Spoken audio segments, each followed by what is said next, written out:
66세 윤정희 합참 참모총장이 아들 준호가 오물창고에서 가혹행위를 당했다는 소식을 듣게 되는데 과연 누가 이런 끔찍한 일을 저질렀을까요? 놀랍게도 가해자는 과거 윤정희가 목숨을 걸고 구해낸 전우의 아들 최도윤 중대장이었고 군 내부의 권력으로 사건이 은폐되려 하자 윤정희는 옛 동료들과 함께 이들을 참교육하고 썩어버린 군 조직을 바로잡는다는 속 시원한 이야기입니다. 사연 들으시고 같이 시원함을 느끼고 싶으시다면 구독과 좋아요 살짝 눌러주세요. 언제나 무료니까요. 오늘 하루 기분 좋은 소식이 들려올 거예요. 새벽 5시 합동참모본부 회의실에는 이미 불이 켜져 있었습니다. 윤정희 합참 참모총장은 어김없이 이른 시간부터 국방 계획을 점검하고 있었습니다. 66세의 나이에도 불구하고 윤정희의 하루는 언제나 이렇게 시작되었습니다. 북한군 동향 분석 보고서입니다. 참모가 조심스럽게 자료를 건넸습니다. 수고했습니다. 윤정희는 차분한 목소리로 답하며 보고서를 받아들었습니다. 회의실 한쪽 벽면에는 윤정희의 지난 40여 년 군 생활을 보여주는 사진들이 걸려 있었습니다.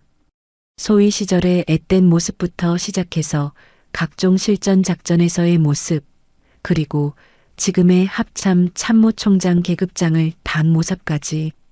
특히 한쪽 구석에는 블랙파이썬 작전 당시의 단체 사진이 눈에 띄었습니다. 젊은 시절의 윤정희가 동료들과 함께 웃고 있는 모습이었죠. 윤정희는 국방계획서를 꼼꼼히 살펴보며 중요한 부분에 표시를 했습니다. 최근 변화하는 안보 환경에 맞춰 정군의 훈련 체계도 점검이 필요했습니다. 특히 젊은 병사들의 안전과 복지에 대한 부분은 더욱 세심한 관심이 필요했죠. 참모총장님, 오늘 오후 국정감사 준비회의가 예정되어 있습니다. 비서실장이 일정을 알려주었습니다. 알겠습니다. 그 전에 각 군 참모총장들과의 간담회부터 마무리하겠습니다.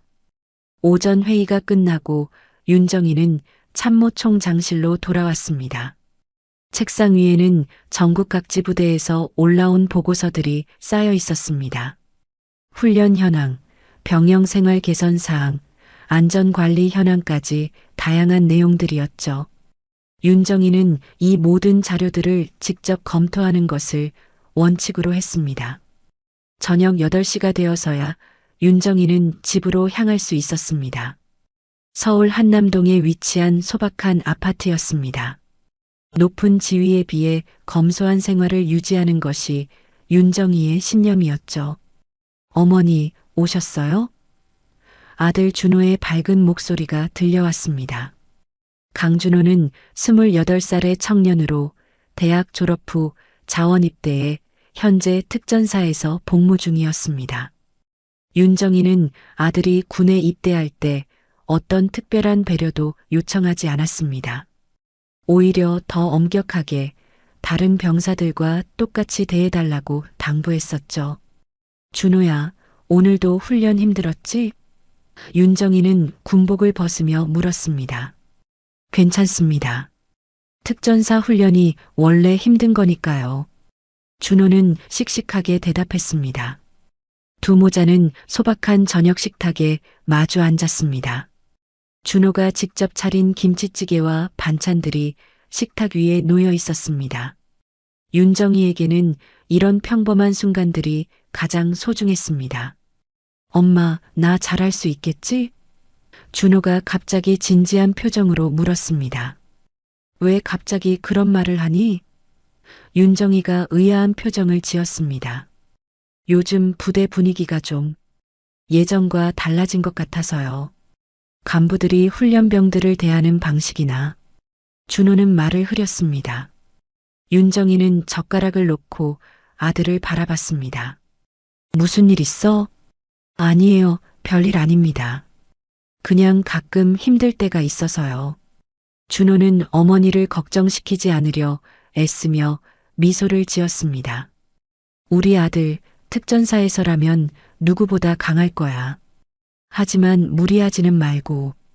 윤정이는 따뜻한 목소리로 말했습니다. 네, 알겠습니다. 준호는 고개를 끄덕였습니다. 저녁 식사를 마친 후 윤정이는 아들과 함께 거실에서 차를 마셨습니다. 텔레비전에서는 저녁 뉴스가 나오고 있었고 두 사람은 편안한 대화를 나누었습니다. 이런 평화로운 일상이 윤정이에게는 가장 큰 행복이었습니다.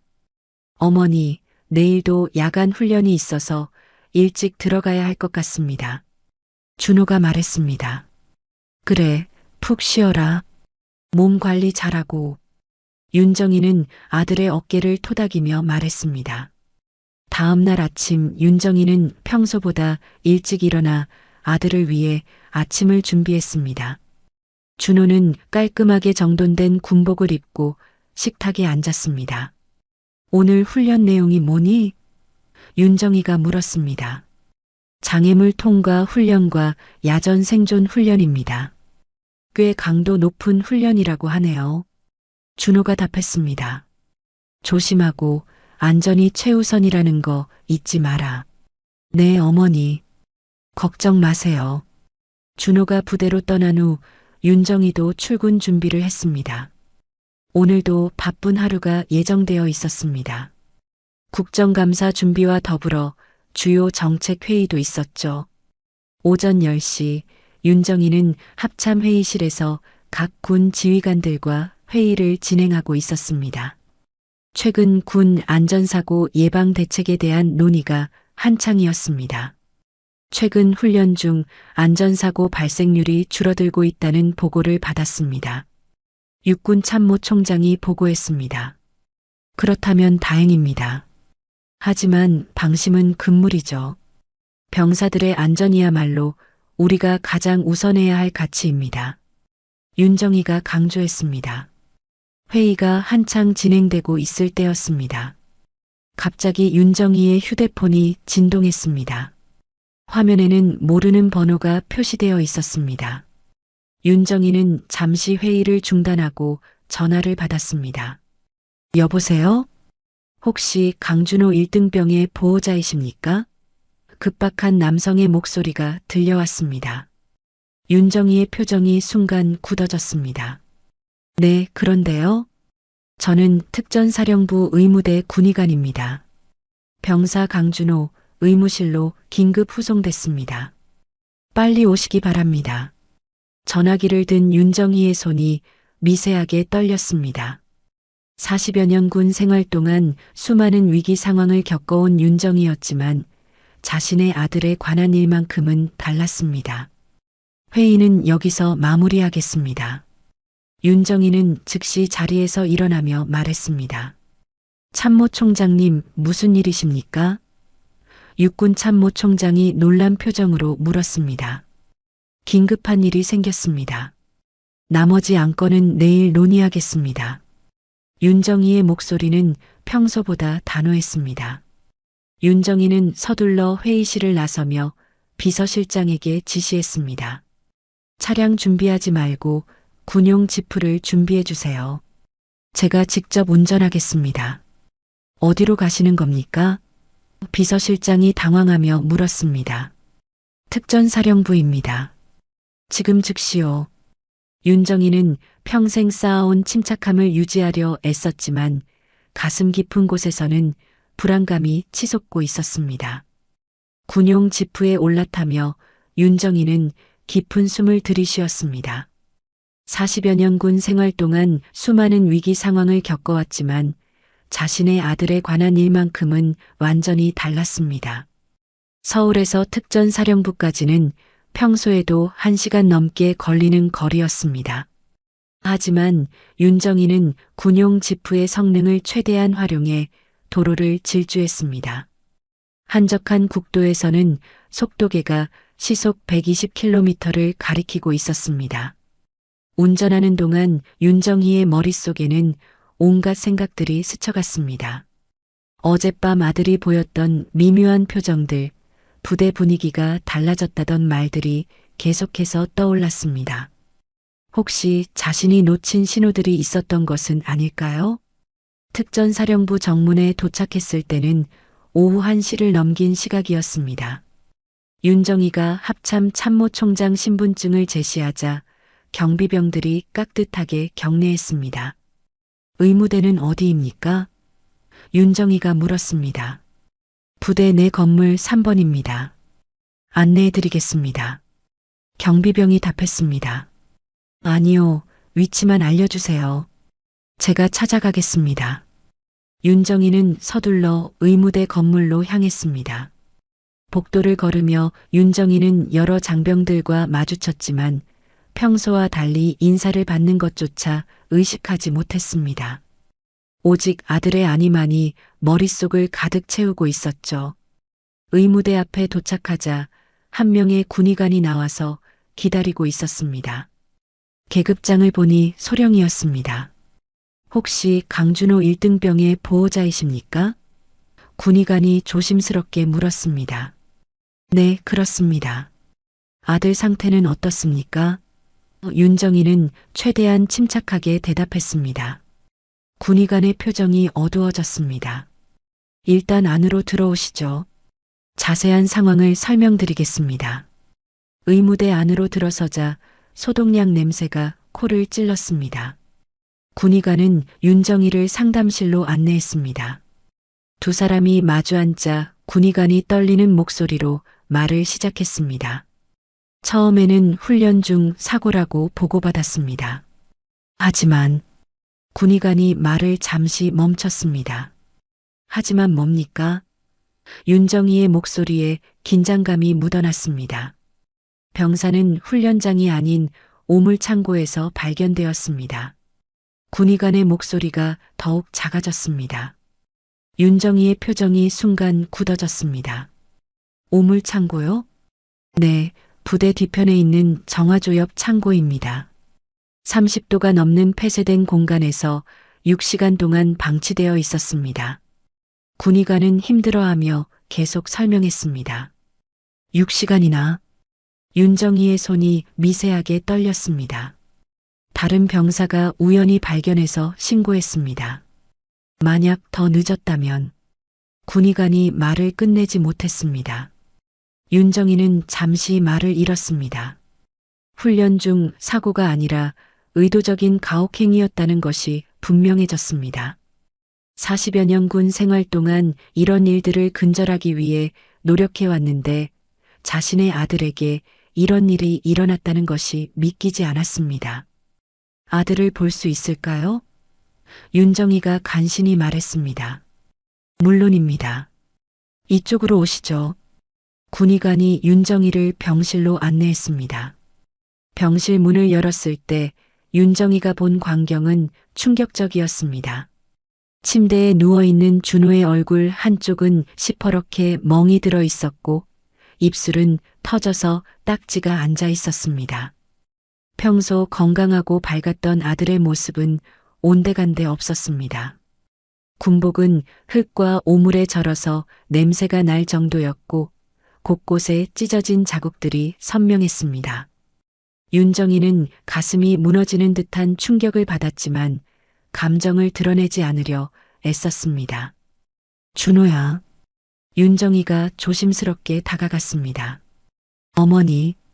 준호가 힘없는 목소리로 대답했습니다. 평소의 씩씩한 모습과는 완전히 달랐습니다. 윤정이는 아들의 손을 조심스럽게 잡았습니다. 손등에도 상처가 있었고 손목에는 밧줄에 묶인 듯한 자국이 남아 있었습니다. 많이 아프니? 윤정이의 목소리는 떨렸지만 최대한 차분하게 유지했습니다. 괜찮습니다. 걱정하지 마세요. 준호는 여전히 어머니를 걱정시키지 않으려 애쓰고 있었습니다. 하지만 윤정이는 아들의 눈에서 두려움을 읽을 수 있었습니다. 28살의 성인 남성이 이렇게까지 위축되어 있다는 것은 상당한 트라우마를 겪었다는 의미였습니다. 누가 이런 짓을 했니? 윤정이가 조심스럽게 물었습니다. 준호는 잠시 망설이다가 고개를 돌렸습니다. 말할 수 없어요, 어머니. 왜 말할 수 없어? 윤정이의 목소리에 분노가 섞이기 시작했습니다. 보복이 무서워요. 더 심한 일을 당할 수도 있어요. 준호의 목소리가 떨렸습니다. 그 순간 윤정이는 깨달았습니다. 이것이 단순한 일회성 사건이 아니라 조직적이고 지속적인 가혹행위였다는 것을 말이죠. 아들이 느끼는 두려움의 크기가 얼마나 큰지도 짐작할 수 있었습니다. 윤정이는 아들의 손을 꽉 잡으며 말했습니다. 준호야, 어머니가 반드시 해결해 줄게. 더 이상 이런 일은 일어나지 않을 거야. 준호는 어머니의 말에 안도의 표정을 지었지만 여전히 불안해하는 기색이 역력했습니다. 윤정이는 속으로 다짐했습니다. 이 일의 진상을 반드시 밝혀내고 책임자들을 엄중히 처벌하겠다고 말이죠. 윤정이는 병실을 나서며 군의관에게 말했습니다. 담당 중대장을 호출해 주시기 바랍니다. 지금 당장 말입니다. 네, 알겠습니다. 바로 연락드리겠습니다. 군의관이 급히 대답했습니다. 윤정이는 의무대 상담실에서 기다렸습니다. 마음속에서는 분노가 끓어오르고 있었지만 표면적으로는 차분함을 유지하려 노력했습니다. 40여 년 군 생활 동안 쌓아온 자제력이 지금 이 순간 절실히 필요했습니다. 약 30분이 지나자 상담실 문이 열렸습니다. 한 명의 중위가 들어왔습니다. 가슴에는 최도윤이라는 이름표가 붙어 있었습니다. 30대 초반으로 보이는 젊은 장교였습니다. 최도윤은 상담실에 들어서며 주변을 둘러봤습니다. 윤정이를 보자 의아한 표정을 지었습니다. 중년 여성이 혼자 앉아 있는 모습이 예상과 달랐던 것 같았습니다. 강준호 1등병 관련해서 오라고 하던데 혹시 누구십니까? 최도윤이 건방진 어조로 물었습니다. 강준호의 어머니입니다. 윤정이는 차분하게 대답했습니다. 최도윤의 표정에 실망감이 스쳤습니다. 아, 그렇습니까? 그럼 보호자시군요. 윤정이는 최도윤의 태도에서 이미 많은 것을 읽을 수 있었습니다. 상급자에 대한 기본적인 예의도 없었고 병사의 보호자를 대하는 자세도 불성실했습니다. 이런 인물이 젊은 병사들을 지휘하고 있다는 사실이 충격적이었습니다. 앉으시죠. 윤정이가 말했습니다. 최도윤은 건성으로 의자에 앉았습니다. 자세도 바르지 않았고 표정에서는 귀찮다는 기색이 역력했습니다. 우선 아들이 어떻게 해서 오물창고에서 발견된 건지 설명해 주시겠습니까? 윤정이가 단도직입적으로 물었습니다. 최도윤이 비웃듯 웃었습니다. 강준호요? 지시 불이행으로 벌을 받은 겁니다. 벌이라. 윤정이의 목소리가 차갑게 변했습니다. 오물창고에 6시간 동안 가두는 게 벌이라는 말씀입니까? 군대에서는 기강이 중요합니다. 명령을 제대로 따르지 않으면 그에 상응하는 조치가 필요한 거죠. 최도윤은 태연하게 말했습니다. 윤정이는 최도윤의 말을 들으며 분노를 억누르기 위해 깊은 숨을 들이쉬었습니다. 어떤 명령을 따르지 않았다는 겁니까? 훈련 중에 태도가 불량했습니다. 그리고 동기들과 어울리지 않고 혼자 행동하려 했고요. 최도윤이 대답했습니다. 그런 이유로 오물창고에 가둘 권한이 당신에게 있습니까? 윤정이의 목소리가 더욱 날카로워졌습니다. 최도윤이 갑자기 목소리를 높였습니다. 권한이요? 저는 중대장입니다. 부하 병사들을 지휘할 권한이 있습니다. 요즘 젊은 것들이 너무 나약해서 문제라고요. 윤정이는 최도윤의 말을 들으며 더 이상 참을 수 없는 분노를 느꼈습니다. 하지만 아직 자신의 정체를 드러낼 때가 아니라고 판단했습니다. 더 많은 진실을 알아내야 했습니다. 나약하다고 하셨는데 구체적으로 어떤 점이 그렇습니까? 윤정이가 침착하게 물었습니다. 훈련할 때 힘들다고 징징거리고 명령에 즉각 복종하지 않고요.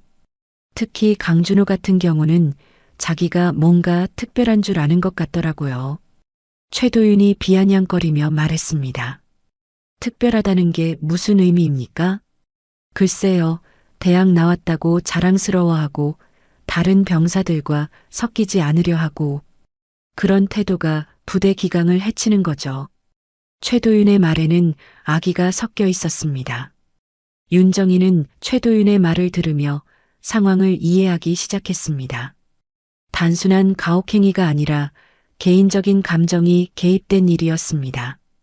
준호가 다른 병사들보다 교육 수준이 높다는 이유로 표적이 된 것 같았습니다. 그래서 오물창고에 가둔 겁니까? 윤정이가 다시 물었습니다. 훈련이에요, 훈련. 정신력을 기르기 위한 특별 훈련입니다. 최도윤이 뻔뻔하게 대답했습니다. 특별 훈련이라. 윤정이가 중얼거렸습니다. 요즘 부모들은 자식 군대 보내놓고 뭔가 문제 생기면 바로 따지러 오시더라고요. 군대가 호텔인 줄 아시나 봅니다. 최도윤이 더욱 거만한 어조로 말했습니다. 윤정이의 참을성이 한계에 달했습니다. 하지만 아직 참모총장 신분을 드러낼 수는 없었습니다. 더 많은 정보가 필요했고 최도윤의 실체를 완전히 파악해야 했습니다. 중대장님은 이런 훈련을 자주 시키시는 편입니까? 윤정이가 조심스럽게 물었습니다. 필요에 따라서는 그렇죠. 군인이 되려면 이 정도는 견뎌야 합니다. 너 그게 군기냐? 최도윤이 마치 자랑스러운 듯이 말했습니다. 윤정이는 최도윤의 말에서 확신을 얻었습니다.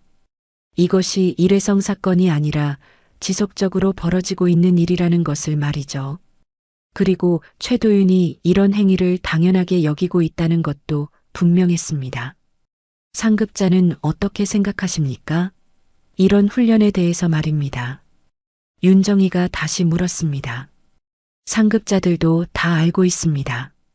별다른 지적 없으니까 괜찮다고 생각하시는 거겠죠. 최도윤이 자신만만하게 대답했습니다. 윤정이는 상황이 생각보다 심각하다는 것을 깨달았습니다. 단순히 최도윤 개인의 문제가 아니라 부대 전체의 묵인하에 이런 일들이 벌어지고 있었던 것입니다. 마지막으로 한 가지만 더 묻겠습니다. 앞으로도 이런 식으로 병사들을 지도하실 계획이십니까? 윤정이의 목소리에는 경고의 의미가 담겨 있었습니다. 최도윤이 다시 비웃었습니다. 당연하죠. 군대는 원래 그런 곳입니다. 부모들이 나서서 간섭할 일이 아니고요.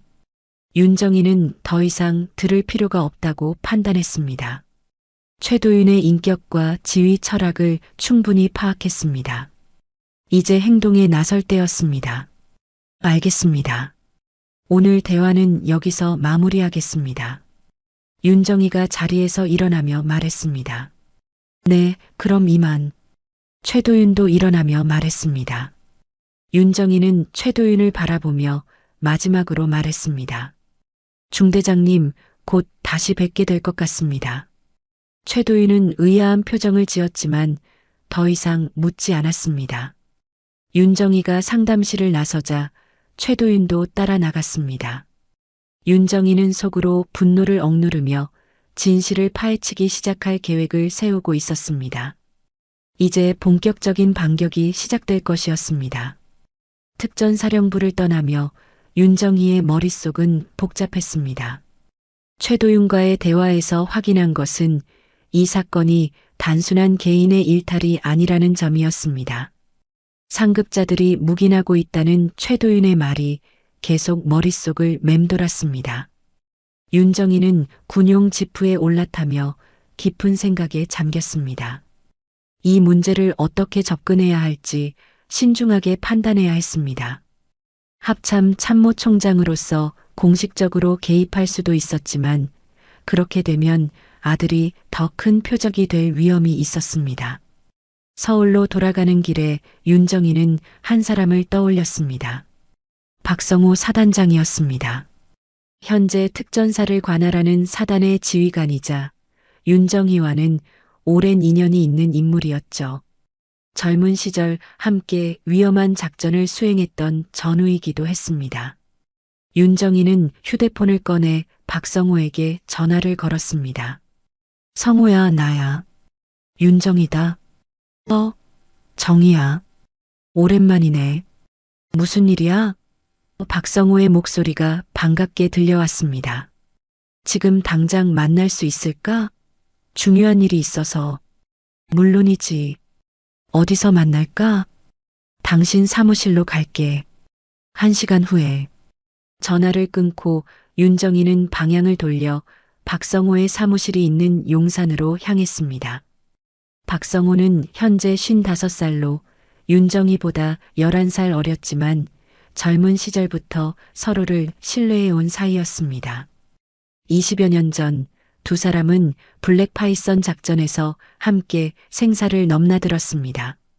당시 윤정이는 작전 지휘관이었고 박성호는 현장 대대장이었죠.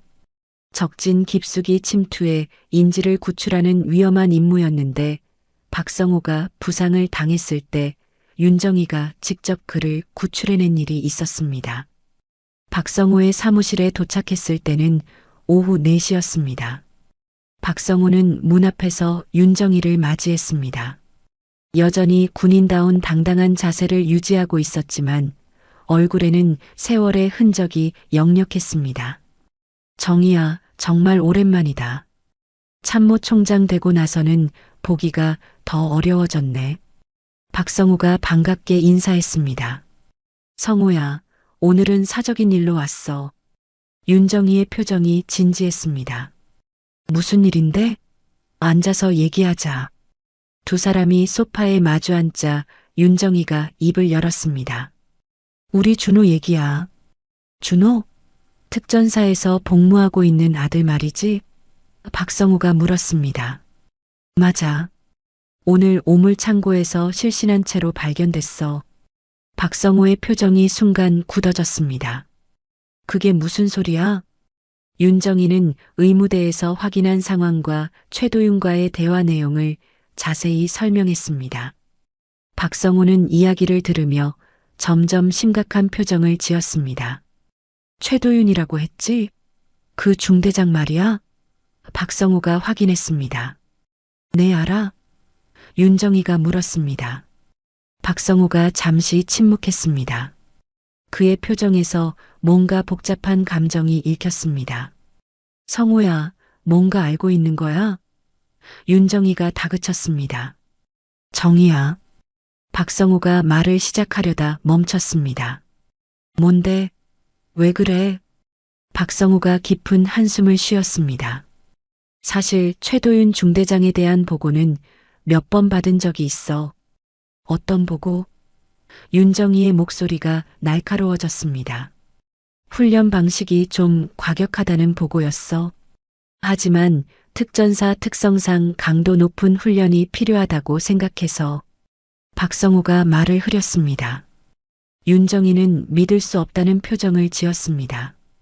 그럼 알고 있었다는 얘기네. 정이야, 이해해줘. 특전사는 다른 부대와 달라. 극한 상황에 대비한 훈련이 필요하거든. 극한 상황 훈련이 오물창고에 가두는 거야? 윤정이의 목소리가 높아졌습니다. 박성호가 난처한 표정을 지었습니다. 그건 너무 과했다고 생각해. 그럼 조치를 취해줄 거지? 윤정이가 기대에 찬 목소리로 물었습니다. 박성호가 또다시 침묵했습니다. 그 침묵이 길어지자 윤정이는 불안한 예감이 들었습니다. 성호야, 대답해봐. 박성호가 힘겹게 입을 열었습니다. 정이야. 아니, 참모총장님. 이 일은 그냥 덮는 게 좋을 것 같습니다. 윤정이는 귀를 의심했습니다. 뭐라고? 최도윤 중대장의 배경이 좀 복잡합니다. 함부로 건드리기 어려운 상황이에요. 배경이 복잡하다는 게 무슨 뜻이야? 윤정이가 다그쳤습니다. 박성호가 주변을 둘러보더니 목소리를 낮췄습니다. 최도윤의 아버지가 최병철 전 중장입니다. 윤정이의 얼굴이 창백해졌습니다. 최병철은 과거 블랙파이썬 작전에서 윤정이가 목숨을 걸고 구출했던 바로 그 사람이었습니다. 현재는 전역했지만 여전히 군 내부에 막강한 영향력을 가지고 있는 인물이었죠. 그래서 덮으라는 거야? 윤정이의 목소리가 떨렸습니다. 정희야, 현실을 봐야 해. 최병철 전 중장은 지금도 국방부 정책자문위원이야. 당신도 알잖아. 그 사람이 얼마나 영향력이 큰지. 윤정이는 충격을 받았습니다. 자신이 목숨을 걸고 구해낸 전우의 아들이 자신의 아들을 가혹하게 대했다는 사실도 충격이었지만 더 큰 충격은 박성호의 태도였습니다. 성호야, 내 입으로 덮으라는 말을 하는 거야? 내가 나랑 목숨 걸고 뛰었던 전우 맞아? 윤정이의 목소리에는 분노와 실망이 섞여 있었습니다. 박성호가 고개를 숙였습니다. 미안해, 정희야. 하지만 이게 현실이야. 우리가 어쩔 수 없는 부분이 있어. 어쩔 수 없다고? 윤정이가 자리에서 일어났습니다. 정희야, 진정해. 준호 일은 따로 챙겨줄게. 조용히 다른 부대로 전속시키든지. 조용히? 윤정이의 눈에 분노가 치솟았습니다. 내 아들만 빼내면 다른 병사들은 어떻게 되는 거야? 박성호는 더 이상 대답하지 못했습니다. 윤정이는 깊은 실망감을 느꼈습니다. 믿었던 전우조차 권력 앞에서는 굴복하고 있었던 것입니다. 알겠어, 성호야. 당신 입장도 이해해. 윤정이가 차갑게 말했습니다.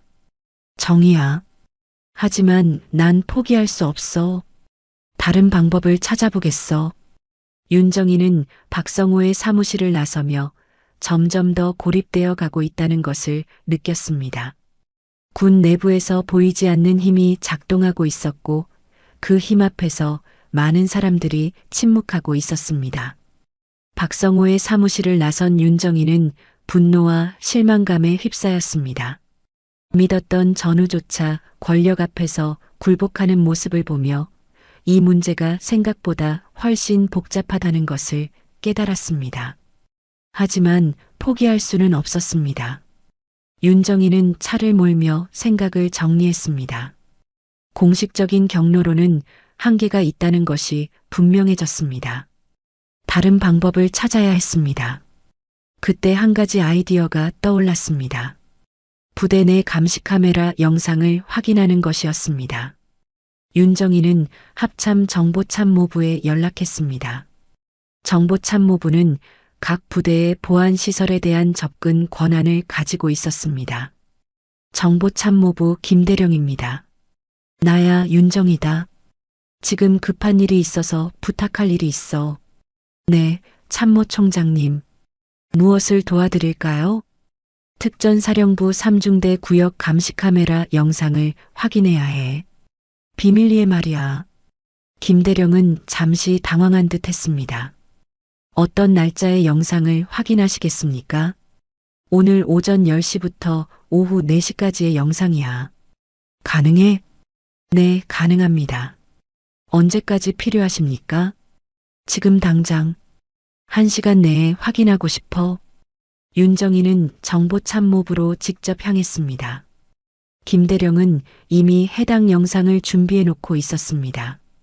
윤정이는 혼자 영상을 볼 수 있는 별도의 공간을 요청했습니다. 참모총장님, 혼자 보시겠다는 건가요? 김대령이 의아하게 물었습니다. 네, 개인적인 일이니까 혼자 보겠습니다. 윤정이는 작은 상영실에 혼자 앉아 영상을 재생했습니다. 처음에는 평범한 훈련 장면들이 나왔습니다. 병사들이 장애물을 통과하고 교관들이 지시를 내리는 모습이었죠. 오전 11시경의 영상에서 준호의 모습이 보였습니다. 다른 병사들과 함께 훈련에 참여하고 있었는데 특별히 문제될 만한 행동은 보이지 않았습니다. 오히려 성실하게 훈련에 임하는 모습이었죠. 그런데 오후 1시경부터 상황이 달라졌습니다. 최도윤이 준호를 따로 불러내는 장면이 나왔습니다. 두 사람이 무언가 대화를 나누는 모습이 보였는데 최도윤의 표정이 점점 험악해지는 것이 보였습니다. 윤정이는 영상을 자세히 관찰했습니다. 준호는 고개를 숙이고 있었고 최도윤은 준호를 향해 소리를 지르는 듯 했습니다. 다른 교관들도 주변에서 이 상황을 지켜보고 있었습니다. 그 다음 장면에서 윤정이는 충격적인 광경을 목격했습니다. 최도윤과 교관들이 준호를 끌고 가는 모습이었습니다. 준호는 저항하려 했지만 여러 명에게 제압당했습니다. 그들이 향한 곳은 부대 뒤편의 오물창고였습니다. 영상은 오물창고 앞까지 이어졌습니다. 최도윤이 직접 창고 문을 열고 준호를 안으로 밀어넣는 장면이 선명하게 찍혀 있었습니다.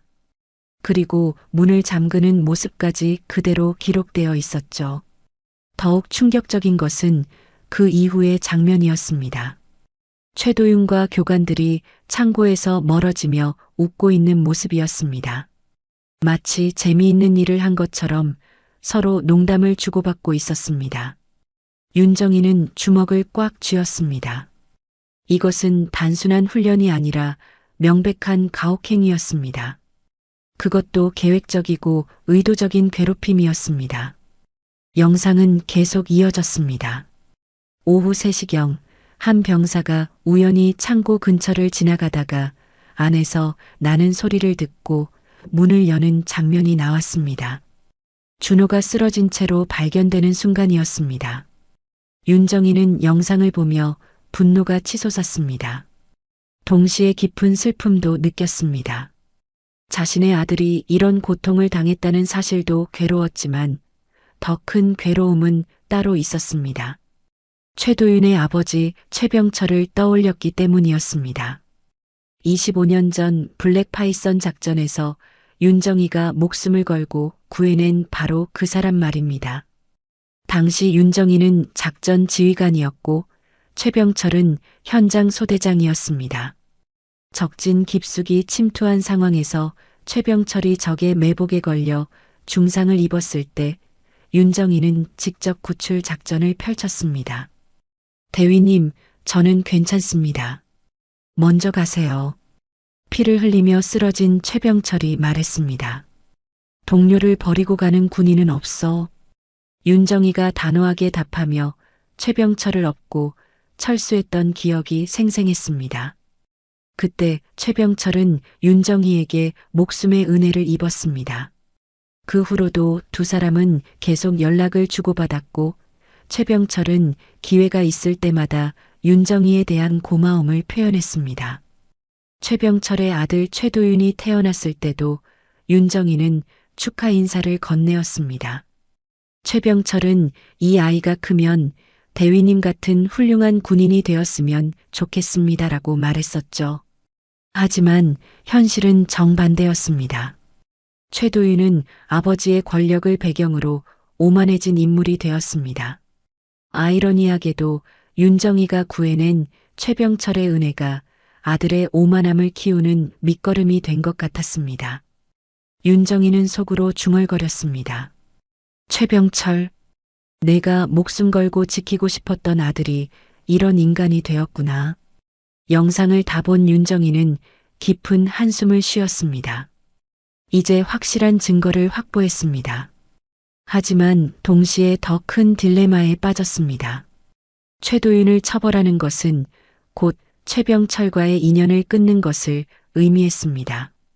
그러나 윤정이의 마음은 이미 결정되어 있었습니다. 개인적인 인연보다는 정의가 우선이었습니다. 더욱이 준호 같은 피해자가 또 나올 수 있다는 생각에 더 이상 망설일 수 없었습니다. 윤정이는 영상 파일을 복사해서 가져갔습니다. 이제 반격을 위한 준비를 시작할 때였습니다. 하지만 혼자서는 한계가 있었습니다. 신뢰할 수 있는 동료들의 도움이 필요했습니다. 그때 윤정이는 한 사람을 떠올렸습니다. 한기철 예비역 중장이었습니다. 윤정이의 스승 같은 존재이자 블랙파이썬 작전 당시 전체 작전을 총괄했던 인물이었죠. 현재는 전역했지만 여전히 군 내부에 영향력을 가지고 있었습니다. 윤정이는 집으로 돌아와 서재로 향했습니다. 오래된 책장 사이에 숨겨둔 낡은 다이어리를 꺼냈습니다. 25년 전 블랙 파이썬 작전 당시 작성했던 기록들이 빼곡히 적혀 있는 다이어리였습니다. 다이어리 뒷부분에는 작전 참여자들의 연락처가 정리되어 있었습니다. 당시 함께 생사를 넘나들었던 전우들의 이름과 번호들이 세월의 흔적과 함께 남아 있었죠. 윤정이는 그 목록을 하나씩 살펴봤습니다. 한기철 예비역 중장, 이준석 예비역 준장, 강민수 예비역 대령, 정태영 예비역 대령. 모두 현재는 전역했지만 각자의 분야에서 상당한 영향력을 유지하고 있는 인물들이었습니다. 윤정이는 먼저 한기철에게 전화를 걸었습니다. 한기철은 현재 70세로 윤정이에게는 아버지 같은 존재였습니다. 블랙 파이썬 작전을 기획하고 총괄했던 전설적인 인물이기도 했죠. 여보세요? 한기철의 굵직한 목소리가 들려왔습니다. 선배님 윤정이입니다. 정이야. 오랜만이네. 무슨 일이야? 급한 일이 있어서 연락드렸습니다. 혹시 지금 만날 수 있을까요? 한기철의 목소리가 진지해졌습니다. 무슨 일인데? 목소리가 심상치 않네. 전화로는 말씀드리기 어려운 일입니다. 직접 뵙고 말씀드리고 싶습니다. 그래, 알겠다. 우리 집으로 와라. 주소는 알지? 1시간 후 윤정이는 한기철의 집에 도착했습니다. 서울 강남의 조용한 주택가에 위치한 단독주택이었습니다. 한기철은 문 앞에서 윤정이를 맞이했습니다. 정이야, 들어와라. 한기철의 얼굴에는 세월의 흔적이 깊게 새겨져 있었지만 여전히 카리스마가 넘쳤습니다. 거실에 앉은 윤정이는 오늘 있었던 모든 일을 자세히 설명했습니다. 준호가 당한 가혹행위, 최도윤과의 대화, 박성호의 반응, 그리고 감시 카메라에서 확인한 충격적인 영상까지 모든 것을 털어놓았습니다. 한기철은 이야기를 끝까지 들은 후 깊은 한숨을 쉬었습니다. 정이야, 상황이 심각하네.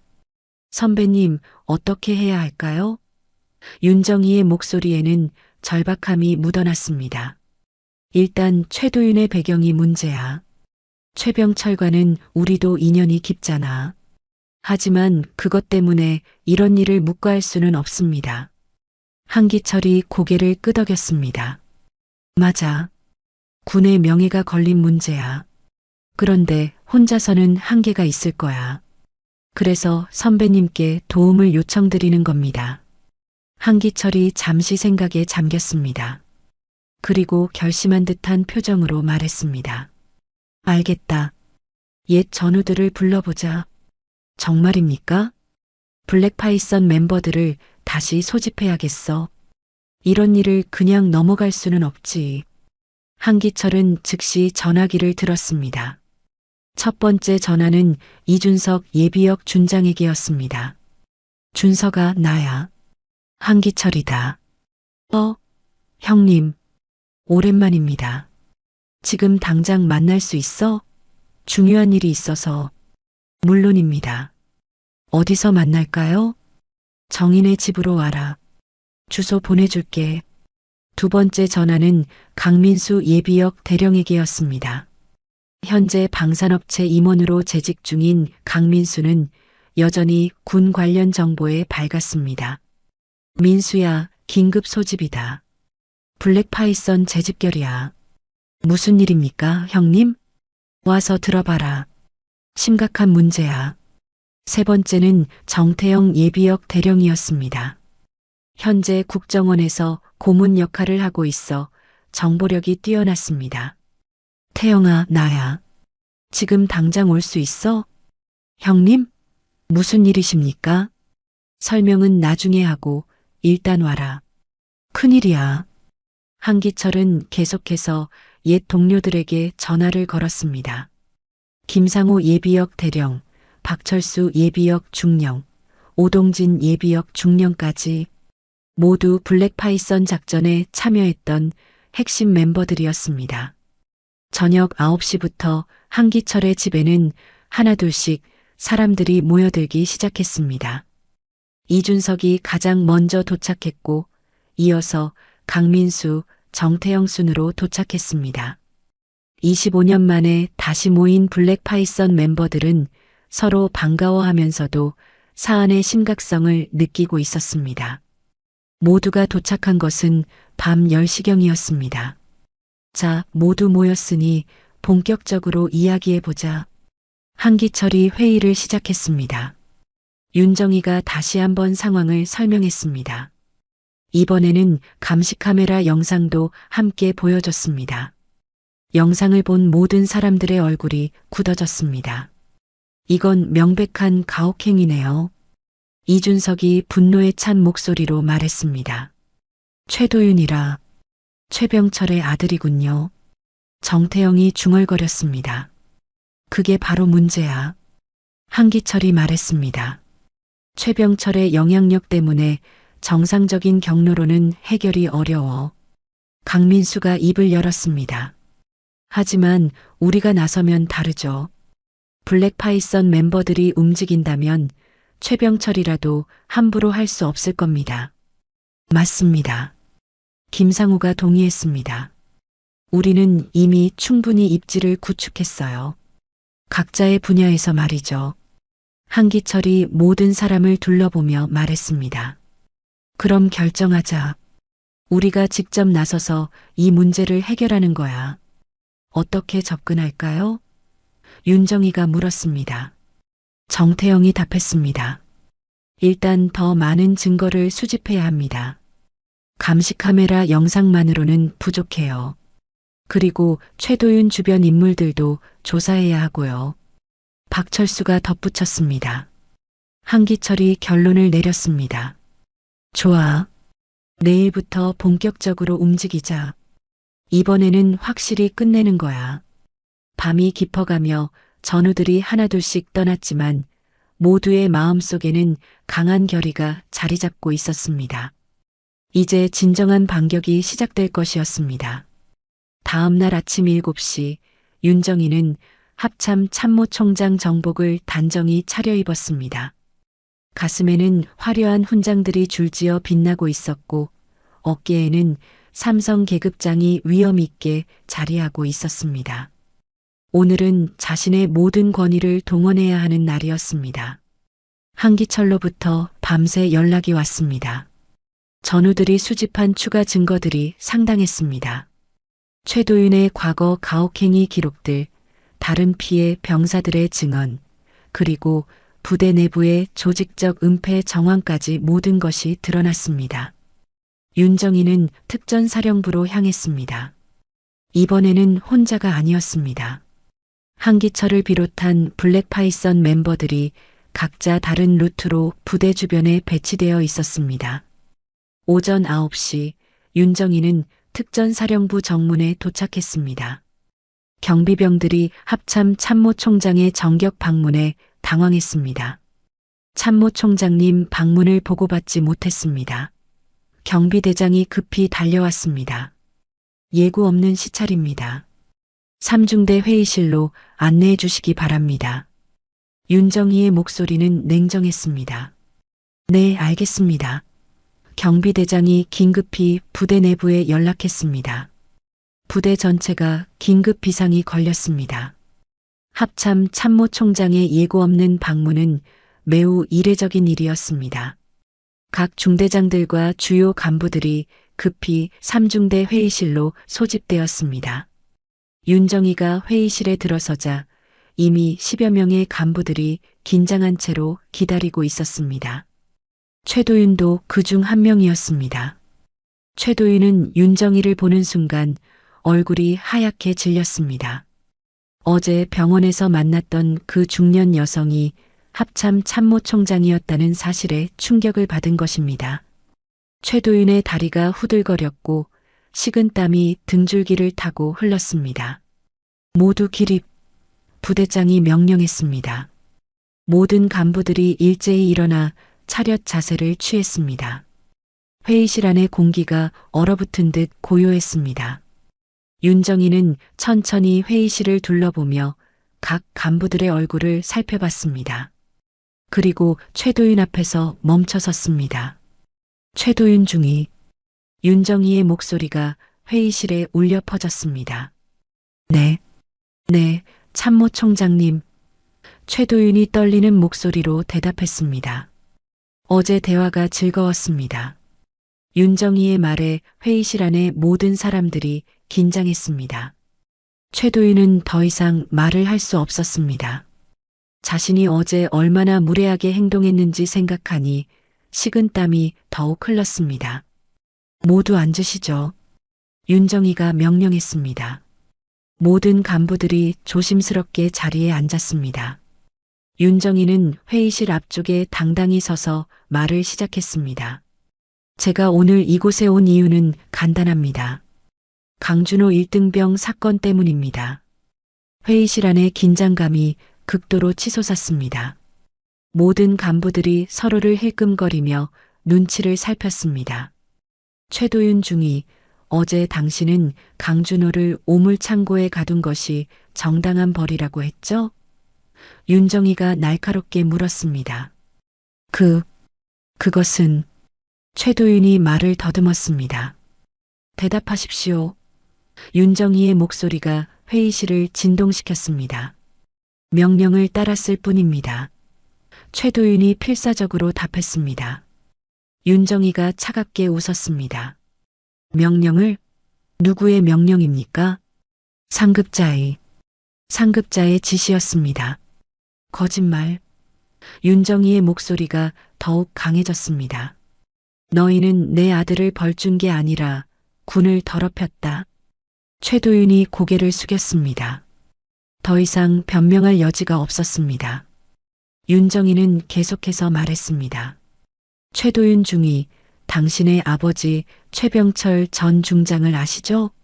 네, 알고 있습니다. 최도윤이 약한 목소리로 답했습니다. 그분은 과거 제가 목숨을 걸고 구해낸 전우입니다. 그런데 그분의 아들이 이런 짓을 하다니. 윤정희의 목소리에 깊은 실망이 묻어났습니다. 그 명령을 내린 건 내 아버지의 전우였어. 내가 함부로 할 일이 아니었다. 윤정희가 단호하게 말했습니다.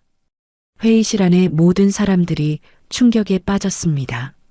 합참 참모총장과 최병철 전 중장 사이의 인연, 그리고 지금 벌어지고 있는 상황의 심각성을 깨달은 것입니다. 그때 윤정희의 휴대폰이 울렸습니다. 한기철로부터의 신호였습니다. 모든 준비가 완료되었다는 의미였습니다. 지금부터 여러분이 목격하게 될 것들을 주의 깊게 보시기 바랍니다. 윤정희가 말했습니다. 회의실 벽면에 설치된 대형 모니터가 켜졌습니다. 정태영이 원격으로 조작하고 있는 것이었습니다. 화면에는 어제 확인했던 감시카메라 영상이 나타났습니다. 최도윤이 준호를 오물창고에 가두는 장면, 교관들과 함께 웃으며 돌아가는 장면이 선명하게 재생되었습니다. 회의실 안의 모든 간부들이 경악했습니다. 이것이 여러분이 말하는 정당한 훈련입니까? 윤정희가 차갑게 물었습니다. 아무도 대답할 수 없었습니다. 명백한 가혹행위의 증거가 눈앞에 펼쳐지고 있었기 때문입니다. 모니터 화면이 바뀌었습니다. 이번에는 강민수가 수집한 자료들이 나타났습니다. 최도윤의 과거 가혹행위 기록들, 다른 피해 병사들의 증언서, 부대 내부의 은폐 시도 기록까지 모든 것이 공개되었습니다. 이 모든 자료들이 지금 이 순간 국방부 내부망에 실시간으로 전송되고 있습니다. 윤정희가 선언했습니다. 회의실 안의 간부들이 절망적인 표정을 지었습니다. 더 이상 숨길 방법이 없었습니다. 윤정희의 휴대폰이 다시 울렸습니다. 이번에는 국방부 장관으로부터의 전화였습니다. 네, 장관님. 참모총장, 지금 무슨 일입니까? 긴급 감찰팀을 파견하라는 지시가 내려왔는데요. 네, 제가 직접 보고 드리겠습니다. 통화를 마친 윤정이는 회의실을 둘러봤습니다. 부대 지휘부가 완전히 무너진 상황이었습니다. 최도윤 중위를 비롯한 관련자들은 즉시 구속 조치하겠습니다. 그리고 이 부대는 전면 재편됩니다. 윤정희의 선언이 회의실에 울려 퍼졌습니다. 사건이 발생한 지 2달이 흘렸습니다. 윤정희의 단호한 조치로 특전사령부는 완전히 새로운 모습으로 변화했습니다. 최도윤을 비롯한 관련 간부들은 모두 군법회의에 회부되어 중형을 선고받았고 부대 전체가 전면 재편되었습니다. 국방부는 이 사건을 계기로 정군의 가혹행위 근절을 위한 새로운 시스템을 도입했습니다. 익명신고 체계, 실시간 모니터링 시스템, 그리고 무엇보다 병사들의 인권을 보호하기 위한 강력한 제도적 장치들이 마련되었습니다. 윤정희는 오늘도 국군수도병원을 찾았습니다. 준호가 긴 치료를 마치고 퇴원하는 날이었기 때문입니다. 지난 2달 동안 준호는 신체적 상처뿐만 아니라 정신적 트라우마까지 치료받았습니다. 어머니, 병원 로비에서 준호가 밝은 목소리로 윤정희를 불렀습니다. 윤정희는 아들의 변화된 모습에 놀랐습니다. 2달 전에 위축되고 두려워하던 모습은 온데간데 없었습니다. 다시 예전의 씩씩하고 자신감 넘치는 모습을 되찾은 것 같았습니다. 준호야, 많이 좋아졌구나. 윤정희가 아들의 어깨를 토닥이며 말했습니다. 네, 이제 완전히 괜찮습니다. 오히려 전보다 더 강해진 것 같아요. 준호의 눈에는 새로운 결의가 담겨 있었습니다. 그래, 다행이다. 이제 부대로 돌아갈 수 있겠니? 엄마, 저 이제 무섭지 않아요. 준호가 환한 미소를 지으며 말했습니다. 오히려 후배들을 보호할 수 있는 선배가 되고 싶어요. 윤정희는 아들의 말을 듣고 가슴이 뭉클했습니다. 그래, 우리 아들. 다시는 너 같은 병사가 생기지 않게 할 거야. 두 모자는 함께 특전사령부로 향했습니다. 준호의 복귀를 위해서였습니다. 부대에 도착하니 분위기가 완전히 달라져 있었습니다. 새로 부임한 김정수 중령이 준호를 맞이했습니다. 김정수는 윤정희가 직접 추천한 인물로 병사들의 인권과 복지를 최우선으로 생각하는 지휘관이었습니다. 준호 1등병, 돌아온 것을 환영합니다. 김정수의 인사는 따뜻했습니다. 감사합니다, 중대장님. 준호가 당당하게 답했습니다. 김정수는 준호를 새로 조성된 부대 시설들을 안내했습니다. 병사들을 위한 상담실, 휴게 공간, 그리고 고충 처리를 위한 전용 신고함까지 모든 것이 새롭게 마련되어 있었습니다. 이제 우리 부대는 완전히 달라졌습니다. 모든 병사들이 안전하고 존중받으며 복무할 수 있는 환경을 만들었습니다.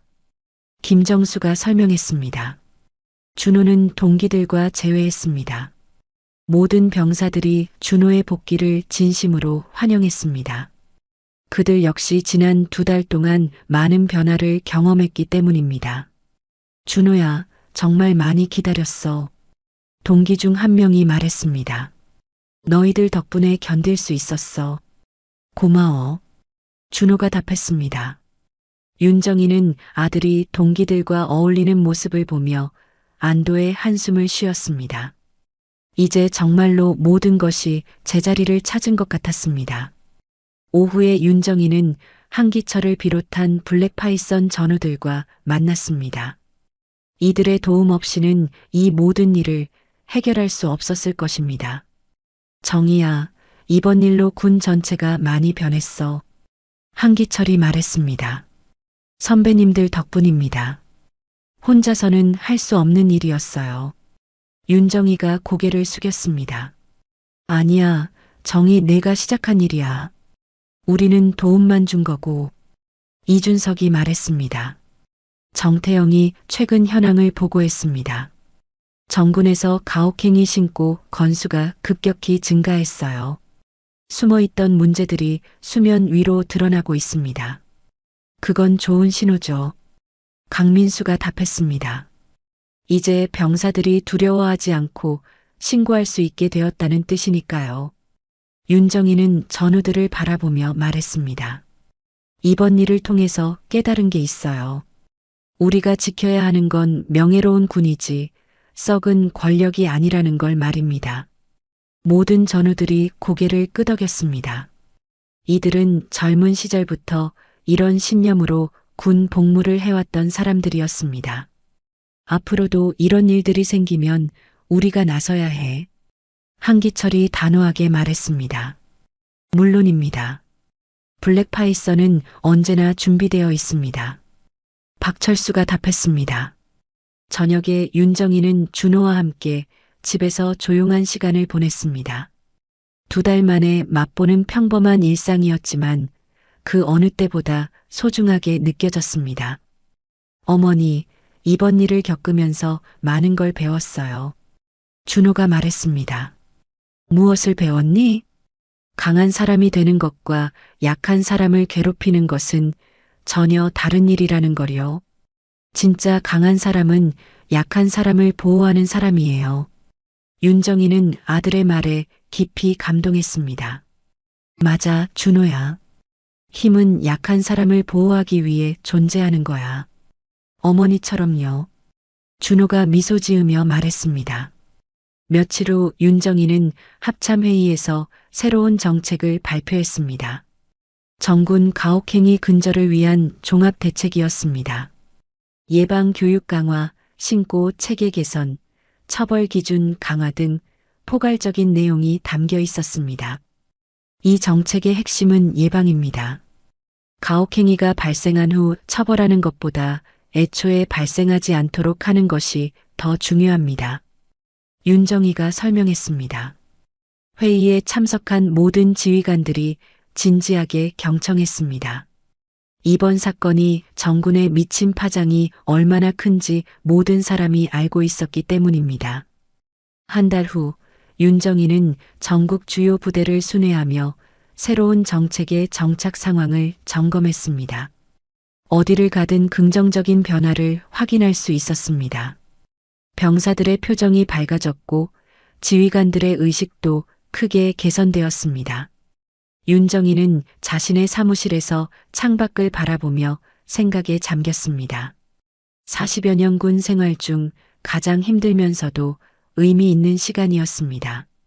개인적인 아픔을 겪었지만 그것이 정군의 변화로 이어졌다는 점에서 보람을 느꼈습니다. 준호는 이제 부대에서 모범적인 선배로 인정받고 있었습니다. 후배들을 잘 챙기고 어려운 일이 있으면 먼저 나서서 도와주는 모습이 인상적이었습니다. 윤정이는 마음속으로 다짐했습니다. 앞으로도 이런 일들이 다시는 발생하지 않도록 끝까지 노력하겠다고 말입니다. 그것이 군인으로서 그리고 어머니로서 자신이 해야 할 일이라고 믿었습니다. 오늘 영상 어떠셨나요? 진정한 힘이란 무엇일까요? 윤정희 참모총장이 보여준 것처럼 힘은 약한 자를 보호하고 정의를 실현하기 위해 존재하는 것입니다. 개인적 이념보다 옳은 일을 선택하는 용기, 그리고 잘못된 관습에 맞서는 신념이야말로 진정한 리더십이 아닐까요? 저도 지금까지 살아오면서 개인적인 인연을 참 소중하게 생각했었는데 이걸 악용해서 개인의 욕심을 채우기에만 급급해선 안 된다는 걸 느꼈습니다. 오늘 영상이 도움이 되셨다면 좋아요와 구독 버튼을 눌러주시고 여러분의 생각도 댓글로 남겨주세요.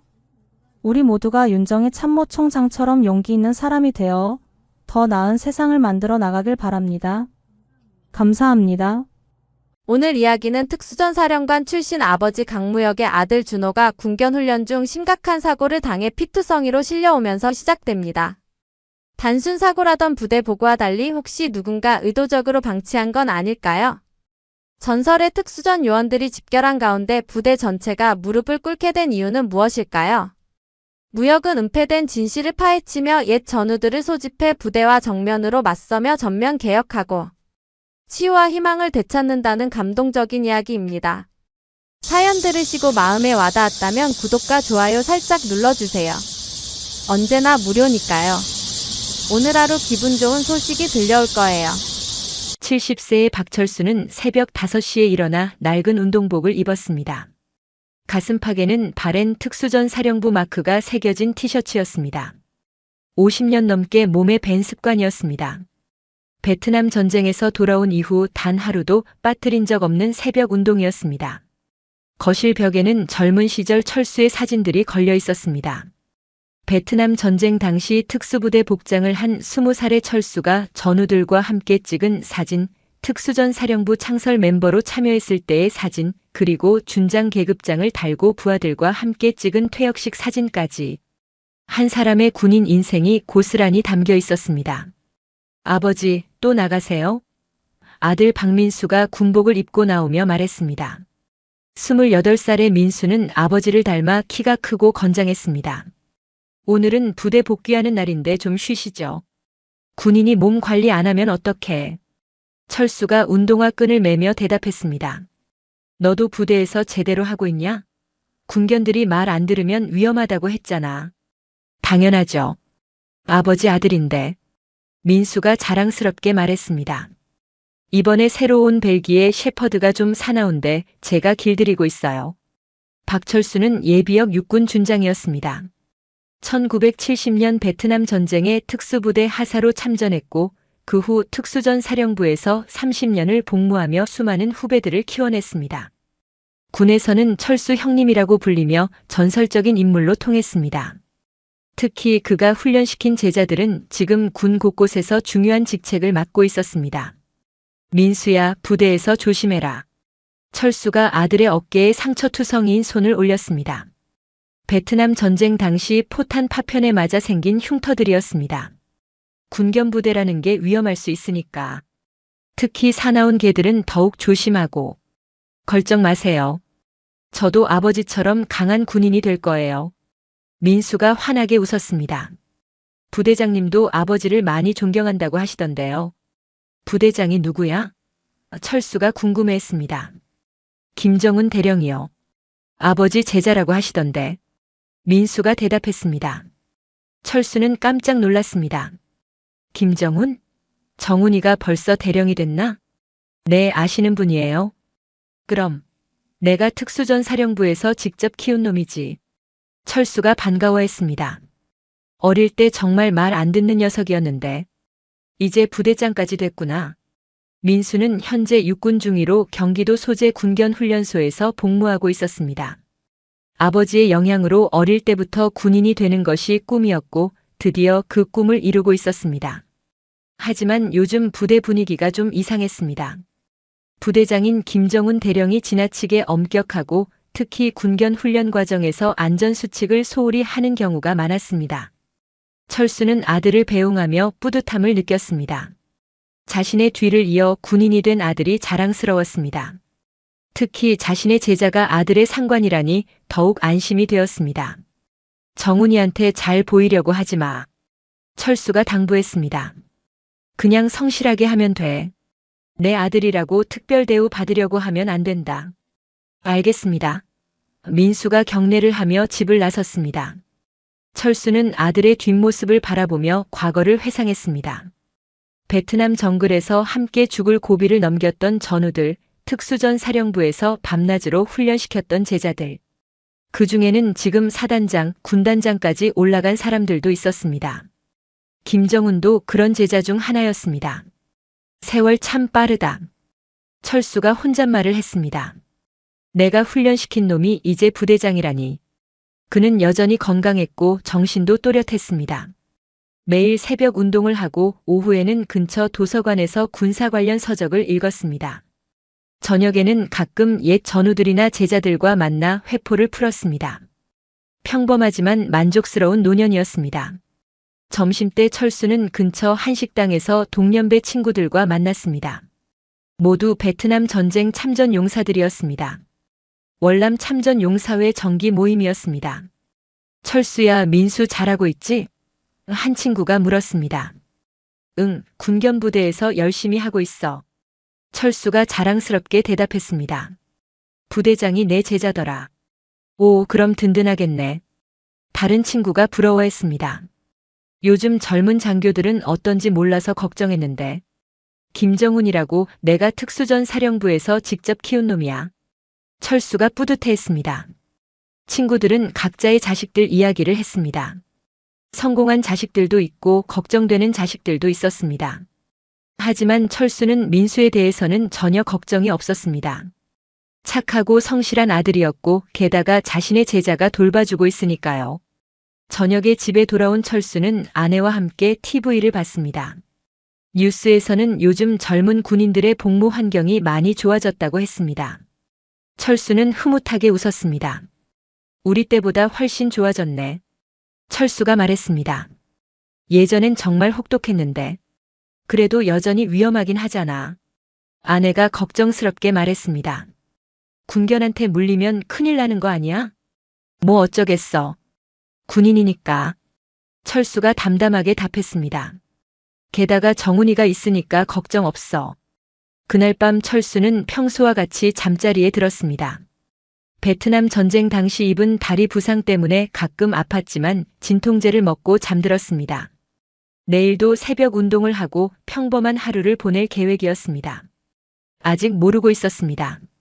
내일부터 그의 인생이 완전히 바뀔 거라는 것을, 그리고 자신이 그토록 믿었던 제자 김정훈이 어떤 인간인지 알게 될 거라는 것을. 다음 날 오후 2시 박철수는 평소처럼 근처 도서관에서 군사학 서적을 읽고 있었습니다. 조용한 독서실에서 베트남 전쟁사를 다시 한번 정리하고 있던 중이었습니다. 그때 핸드폰이 요란하게 울렸습니다. 여보세요? 철수가 작은 목소리로 전화를 받았습니다. 박철수님이십니까? 저는 국군 수도병원 응급실입니다. 간호사의 긴급한 목소리가 들렸습니다. 박민수 중위님께서 중상을 입어 응급실로 이송되셨습니다. 지금 즉시 오셔야 할 것 같습니다. 뭐라고요? 철수의 얼굴이 하얗게 질렸습니다. 민수가 어떻게 됐다고요? 군견 훈련 중 사고가 났다고 합니다. 자세한 상황은 병원에 오셔서. 간호사의 말이 채 끝나기도 전에 철수는 전화를 끊고 도서관을 뛰쳐나갔습니다. 택시를 잡아 타고 병원으로 향하는 동안 철수의 머릿속은 온통 아들 생각뿐이었습니다. 군견 훈련 중 사고? 도대체 무슨 일이 벌어진 건지 이해할 수 없었습니다. 민수는 개를 무척 좋아했고 동물들과도 잘 지냈는데. 기사님, 더 빨리 갈 수 없나요? 철수가 다급하게 말했습니다. 아버님, 지금도 과속이에요. 조금만 참으세요. 택시기사가 답했습니다. 병원에 도착한 철수는 응급실로 뛰어들어갔습니다. 접수대에서 민수의 상황을 물어보니 중환자실에 있다고 했습니다. 철수는 엘리베이터를 타고 중환자실로 올라갔습니다. 중환자실 앞에는 군복을 입은 장교들이 서 있었습니다. 그 중에서 대령 계급장을 단 남자가 철수를 알아보고 다가왔습니다. 춘장님, 김정훈 대령이 급히 경례를 했습니다. 오시는 길에 고생 많으셨습니다. 정훈아, 민수는 어떻게 된 거야? 철수가 다급하게 물었습니다. 군견한테 물렸다는데 얼마나 심한 거야? 김정훈의 표정이 어두워졌습니다. 그게 상당히 심각합니다. 벨기에 셰퍼드에게 목과 팔 부위를 심하게 물려서 지금 수술 중입니다. 수술? 철수의 다리에 힘이 빠졌습니다. 얼마나 심하면 수술까지? 준장님, 일단 앉으세요. 김정훈이 철수를 의자로 안내했습니다. 담당 의사가 곧 나와서 설명드릴 겁니다. 철수는 의자에 앉으며 김정훈을 자세히 보았습니다. 예전에 자신이 훈련시킬 때는 정말 순수하고 열정적인 청년이었는데 지금은 뭔가 달라 보였습니다. 눈빛이 차갑고 계산적이었습니다. 정훈아, 정확히 어떻게 된 거야? 철수가 추궁했습니다. 민수가 군견 다루는 건 원래 잘했는데. 그게. 김정훈이 말을 흐렸습니다. 새로 들어온 벨기에 셰퍼드가 예상보다 공격성이 강했습니다. 민수 중위가 훈련 중에 방심한 순간. 방심? 철수의 목소리가 높아졌습니다. 민수가 언제 방심을 해? 그 애는 어릴 때부터 개들과 잘 지냈다고. 김정훈이 당황하는 모습을 보였습니다. 아, 그게 아니라. 사실은 군견이 갑자기 흥분 상태가 되어서. 갑자기 흥분? 철수가 의심스러운 눈으로 김정훈을 바라봤습니다. 군견이 갑자기 흥분할 이유가 뭐야? 평소에 관리를 제대로 안 했나? 그때 수술실 문이 열리며 의사가 나왔습니다. 철수가 급히 일어나 다가갔습니다. 의사 선생님, 우리 아들은 어떻게 됐나요? 환자 보호자이십니까? 의사가 물었습니다. 일단 응급수술은 성공했습니다. 하지만 목 부위 상처가 상당히 깊어서. 깊다는 게 얼마나 깊은 건가요? 철수가 떨리는 목소리로 물었습니다. 목 부위 근육과 인대가 심하게 손상됐습니다. 의사가 심각한 표정으로 설명했습니다. 그리고 팔 부위도 신경 손상이 있어서 완전한 회복까지는 시간이 많이 걸릴 것 같습니다. 철수는 하늘이 무너지는 것 같았습니다. 그럼 후유증이 남을 수도 있다는 건가요? 지금으로서는 확실히 말씀드리기 어렵습니다. 의사가 조심스럽게 답했습니다. 앞으로 몇 주간 지켜봐야 할 것 같습니다. 철수는 주저앉을 뻔했습니다. 건강하고 씩씩했던 아들이 이런 상황에 처하다니 믿을 수가 없었습니다. 면회는 언제부터 가능한가요? 철수가 물었습니다. 마취가 깨면 잠시 면회 가능합니다. 하지만 아직 위험한 상태이니까 가족분만. 의사가 김정훈을 바라보며 말했습니다. 김정훈이 나서려 하자 철수가 손으로 제지했습니다. 정훈아, 넌 부대로 돌아가. 나 혼자 있을게. 하지만 준장님. 김정훈이 망설였습니다. 가라고 했잖아. 철수의 목소리에 강압적인 기운이 묻어났습니다. 부대 일도 봐야 하고. 김정훈과 다른 장교들이 떠난 후 철수는 혼자 중환자실 앞에 앉아 있었습니다. 머릿속으로 계속 김정훈과의 대화를 되짚어봤습니다. 뭔가 이상했습니다. 설명이 일관성이 없었고 눈을 제대로 마주치지 못했습니다. 방심이라. 철수가 중얼거렸습니다.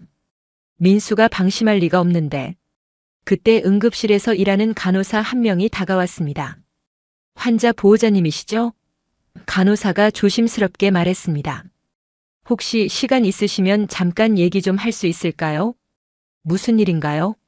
철수가 고개를 들었습니다. 간호사가 주위를 둘러보더니 작은 목소리로 말했습니다. 사실 환자분이 이송될 때 뭔가 이상했어요. 단순한 동물에게 물린 상처치고는 너무 심했거든요. 이상했다고요? 철수의 눈빛이 날카로워졌습니다. 네, 마치 군견이 미친 것처럼 물어뜯은 흔적이었어요. 간호사가 계속 말했습니다. 그리고 함께 온 군인들이 계속 사고였다 하면서 강조하는 것도 좀 이상했고요. 철수는 서서히 분노가 치밀어 오르는 것을 느꼈습니다. 뭔가 숨겨진 진실이 있을 것 같았습니다. 혹시 다른 목격자는 없었나요? 철수가 물었습니다. 글쎄요. 군부대 일이라서 민간인은 아무도 못 봤을 거예요. 간호사가 답했습니다. 철수는 주먹을 꽉 쥐었습니다. 50년 군 생활의 직감이 말하고 있었습니다. 이것은 단순한 사고가 아니라는 것을. 이틀 후 민수가 의식을 되찾았습니다. 목에 붕대를 감고 팔에 깁스를 한 채 침대에 누워있는 아들을 본 철수는 가슴이 찢어지는 것 같았습니다. 아버지. 민수가 힘없는 목소리로 말했습니다. 죄송해요. 미안하긴 뭘 미안해. 철수가 아들의 손을 잡았습니다. 다친 내가 뭔 잘못이야. 제가 조심했어야 하는데. 민수가 눈물을 글썽였습니다. 철수는 아들의 상처를 자세히 보았습니다. 목 부위의 상처가 정말 심각했습니다. 마치 군견이 미친 듯이 물어뜯은 흔적이었습니다. 민수야, 정확히 어떻게 된 거야? 철수가 조심스럽게 물었습니다. 처음부터 자세히 말해봐. 민수는 잠시 망설이더니 입을 열었습니다. 사실, 그날 뭔가 이상했어요. 이상했다고? 벨기에 셰퍼드가 평소와 달리 너무 흥분해 있었어요. 민수가 기억을 더듬으며 말했습니다. 그리고 김정훈 대령님이 갑자기 제게 그 개를 직접 훈련시키라고 했어요. 갑자기? 철수의 눈빛이 예리해졌습니다. 네, 원래는 경험 많은 하사관이 담당하던 개였는데. 민수가 계속 말했습니다. 대령님이 내가 한번 해봐라 하시면서. 철수는 점점 더 의심스러워졌습니다. 그래서 어떻게 됐어? 처음에는 괜찮았어요. 그런데 갑자기 그 개가 목줄을 끊고 저한테 달려들더라고요. 민수가 떨리는 목소리로 말했습니다. 마치 미친 것처럼 목줄을 끊었다고. 철수가 깜짝 놀랐습니다. 군견 목줄이 그렇게 쉽게 끊어져? 저도 이상했어요. 새 것이었는데. 민수가 고개를 저었습니다. 철수는 더 이상 참을 수 없었습니다. 이것은 분명히 사고가 아니었습니다. 뭔가 의도적인 것이 있었습니다. 민수야, 너 좀 쉬어라. 아버지가 알아볼게. 철수가 일어섰습니다. 아버지, 괜히 문제 크게 만들지 마세요. 민수가 걱정스럽게 말했습니다. 저는 괜찮으니까. 괜찮다고? 철수의 목소리가 높아졌습니다. 이게 괜찮아 보여? 내 목이 거의 뜯어질 뻔했는데. 철수는 병원을 나와 곧바로 군견훈련소로 향했습니다. 예비역 준장의 위세로 부대 출입은 어렵지 않았습니다. 하지만 김정훈 대령의 반응은 예상과 달랐습니다. 준장님, 갑자기 웬일이십니까?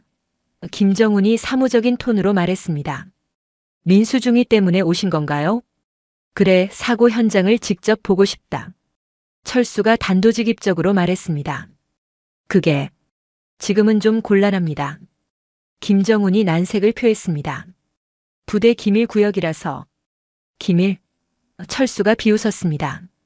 군견 훈련장이 무슨 기밀이야? 요즘 보안이 강화되어서요. 김정훈이 변명했습니다. 상부 지시입니다. 철수는 김정훈의 태도에서 확신을 얻었습니다. 분명히 숨기는 것이 있었습니다. 정훈아, 나한테 거짓말하는 거야? 철수가 위압적으로 물었습니다. 거짓말이라뇨? 김정훈이 당황했습니다. 저는 그냥 규정을 따르는 거예요. 규정?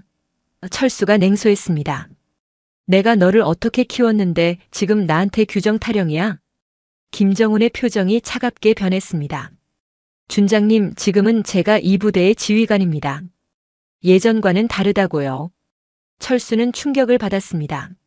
자신이 직접 키운 제자가 이런 식으로 나올 줄은 몰랐습니다. 다르다고? 철수가 믿을 수 없다는 표정을 지었습니다. 정훈아, 내가 이런 놈이었나? 시대가 바뀌었어요. 김정훈이 건방지게 말했습니다. 옛날 방식으로는 안 됩니다. 그때 한 하사관이 다가와서 김정훈에게 뭔가 귓속말을 했습니다.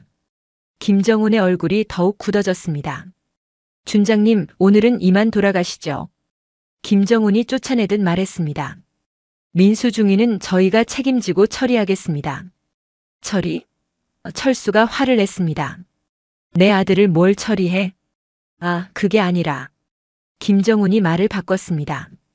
치료비나 이런 것들 말이에요. 철수는 더 이상 대화할 의미가 없다고 판단했습니다. 하지만 포기할 생각은 없었습니다. 부대를 나오면서 철수는 한 병사를 불러 세웠습니다. 이등병 계급장을 단 어린 병사였습니다. 야, 잠깐만. 철수가 병사를 불렀습니다. 네, 준장님. 병사가 격리했습니다. 너 박민수 중위 아냐? 철수가 물었습니다. 아, 네. 알고 있습니다. 병사가 대답했습니다. 그날 사고 현장 봤냐? 철수가 직접적으로 물었습니다. 병사는 주위를 두리번거리더니 작은 목소리로 말했습니다. 사실 좀 이상했어요. 어떻게 이상했어? 군견이 그렇게 사나운 개가 아니었거든요. 병사가 조심스럽게 말했습니다. 평소에는 얌전했는데 그날만 갑자기 뭐? 철수가 추궁했습니다. 모르겠어요. 뭔가 약 같은 걸 먹인 것 같기도 하고. 병사가 말을 흐렸습니다. 약? 철수의 눈이 번뜩였습니다. 확실하지는 않아요. 하지만 훈련 전에 사료에 뭔가 섞어서 줬거든요. 병사가 떨리는 목소리로 말했습니다. 철수는 분노로 온몸이 떨렸습니다. 의도적으로 군견을 흥분시켜서 아들을 공격하게 만든 것이었습니다. 누가 그랬어? 철수가 다그쳤습니다. 대령님이 직접. 병사가 말하다가 갑자기 입을 다물었습니다. 아, 저는 아무것도 못 봤어요. 병사는 겁에 질려 도망가듯 사라졌습니다. 철수는 주먹을 꽉 쥐었습니다. 김정훈이 의도적으로 아들을 해친 것이었습니다. 이 자식이. 철수가 이를 갈았습니다. 철수는 핸드폰을 꺼내서 전화를 걸기 시작했습니다. 베트남 전쟁 전우들, 특수전 사령부 출신 제자들, 아직 현역에 있는 사람들부터 예비역까지 모든 인맥을 동원할 생각이었습니다. 여보세요, 창수야? 나 박철수야. 철수가 첫 번째 전화를 걸었습니다. 긴급한 일이 생겼어. 도움이 필요해. 더 이상 참을 수 없었습니다. 50년 군 생활의 모든 인맥과 영향력을 동원해서라도 진실을 밝혀내고 아들의 원수를 갚을 생각이었습니다. 김정은이 누구인지 그리고 박철수가 누구인지 제대로 보여줄 때가 온 것이었습니다. 다음 날 오전 박철수의 집에는 베트남 전쟁 참전 용사들과 특수전 사령부 출신들이 하나둘씩 모여들기 시작했습니다. 전화 한 통하면 달려오는 사람들이었습니다. 50년 전후의 힘이었습니다. 철수야, 도대체 무슨 일이냐? 첫 번째로 도착한 이창수 예비역 소장이 물었습니다. 전화 목소리가 심상치 않더라. 창수야, 우리 민수가 당했어. 철수가 어제 있었던 일을 자세히 설명했습니다. 김정은 그놈이 의도적으로 군견을 흥분시켜서 민수를 공격하게 만든 거야. 뭐라고? 창수의 얼굴이 굳어졌습니다. 김정은이 그런 짓을? 곧이어 다른 전우들도 도착했습니다. 베트남 전쟁 참전 용사회 회장인 최동식 예비역 대령, 현재 국방부에서 일하는 박영호 준장, 특수전 사령부 출신으로 현재 대기업 경호실장인 김대한까지. 모두 60대 후반에서 70대의 노장들이었지만 여전히 카리스마가 넘쳤습니다. 철수 형님, 정확히 어떤 증거가 있나요? 박영호 준장이 물었습니다. 목격자 증언이 있어. 철수가 어제 만난 병사의 말을 전했습니다. 군견 사료에 뭔가 약물을 섞었다고 했어. 그럼 확실하네. 최동식이 주먹을 쥐었습니다. 그놈을 그냥 둘 순 없지. 김대한이 나섰습니다. 형님, 제가 알아본 바로는 김정은 그놈이 요즘 부대에서 말썽이 많았어요. 병사들 가혹행위도 있었고 군수품 횡령 의혹도 있었다고 들었어요. 횡령? 철수가 눈을 번뜩였습니다. 그런 놈이었나? 네, 그런데 누군가 뒤에서 봐주고 있어서 문제가 안 된 것 같아요. 김대한이 계속 말했습니다. 아마 상급 부대에 연줄이 있는 것 같아요. 박영호가 고개를 끄덕였습니다. 저도 국방부에서 들은 얘기가 있어요. 김정은이 사단장하고 개인적으로 가까운 사이라고 하더라고요. 사단장?